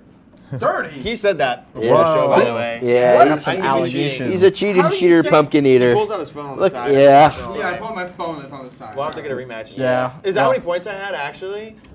Really? Wait, that's awesome. Look at that. Yay, It always comes Brain Rot to made it to WTOP-10. 67. Yay. But Jesse, Yes. for everyone at home, do you have any message you want to say while we have time? Yeah. Shout out Joe for putting on this awesome Who's show. Joe? Yeah, who's Joe? Anyways, It's John. Yeah, It's it's John. John. We were yeah. gonna do a bit. Yeah, with we're gonna John. do. We're actually tuning in for I- another show coming up. John Purdy. John Purdy. John Purdy. next Tuesday. Next Tuesday. Yeah, next Tuesday is John Purdy. Actually, tune in 100%. Totally a show that is happening. But no, I mean, watch Jeopardy. You know, if you're watching, thanks for watching. I had a great time. Thanks for hosting me. I love you, Joe. Come Appreciate here. it. Yeah, appreciate it. Yeah. Thanks, Austin. Yeah, I'm not gonna get up. Yeah, so, and Austin and Chris, we got a little bit of time. You guys want to say anything here real quick as well? Oh wait, let me get this. I got it. Joe, Chair. Joe. although things I'm might wired seem in, so hard. I'm wired in too, So Chris. then take out the IV. Come here, Joe. Let's go to bump cam real Let's go to quick. bump. Let's go to bump You're cam. dragging. Okay. Dragging my. We got time. Gilly, come out here. Gilly, Yeah. run. Let's Come on, bring Gilly. Dylan Gilmore out Gilly here. Gilmore, get out here. Yeah. We're gonna be living. I'm sorry, Joey and Ron. Yeah. Yeah. Okay, Gilly. Yeah. Yeah. Don't trip. Don't trip. At Jeopardy, WTOP-10 Take the at the flick. bottom. Yeah. Here we You go. can't even see our heads, but yeah. Yeah, it's all right. Got a lot. Yeah. Yeah. Yeah. You probably got this. Yeah, Jeopardy. Good job, guys. That's all for Jeopardy tonight. Yeah. Oh, and there's Emily. Emily did graphics tonight. That's it. Have a great night, everyone.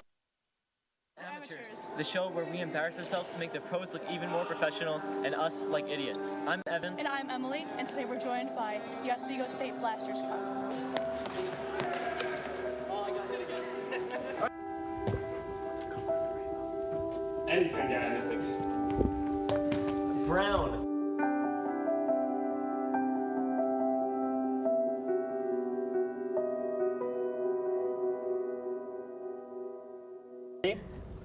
Now welcoming the Charlie Harkins. The Charlie Harkins? The Charlie Harkins right here. Wow. Oh my God. What is Josh Allen? I'm headed in after the hat. Words in from the high office. Ring ring. I answer. Hello? You want me in? Yes, coach. The beast is on his way. 8-2. I guess that's all for today. See you guys next May. Next May? You're not coming back till next May? No, I'm coming my back. God. I got all because I cheated on a rap battle. Evan has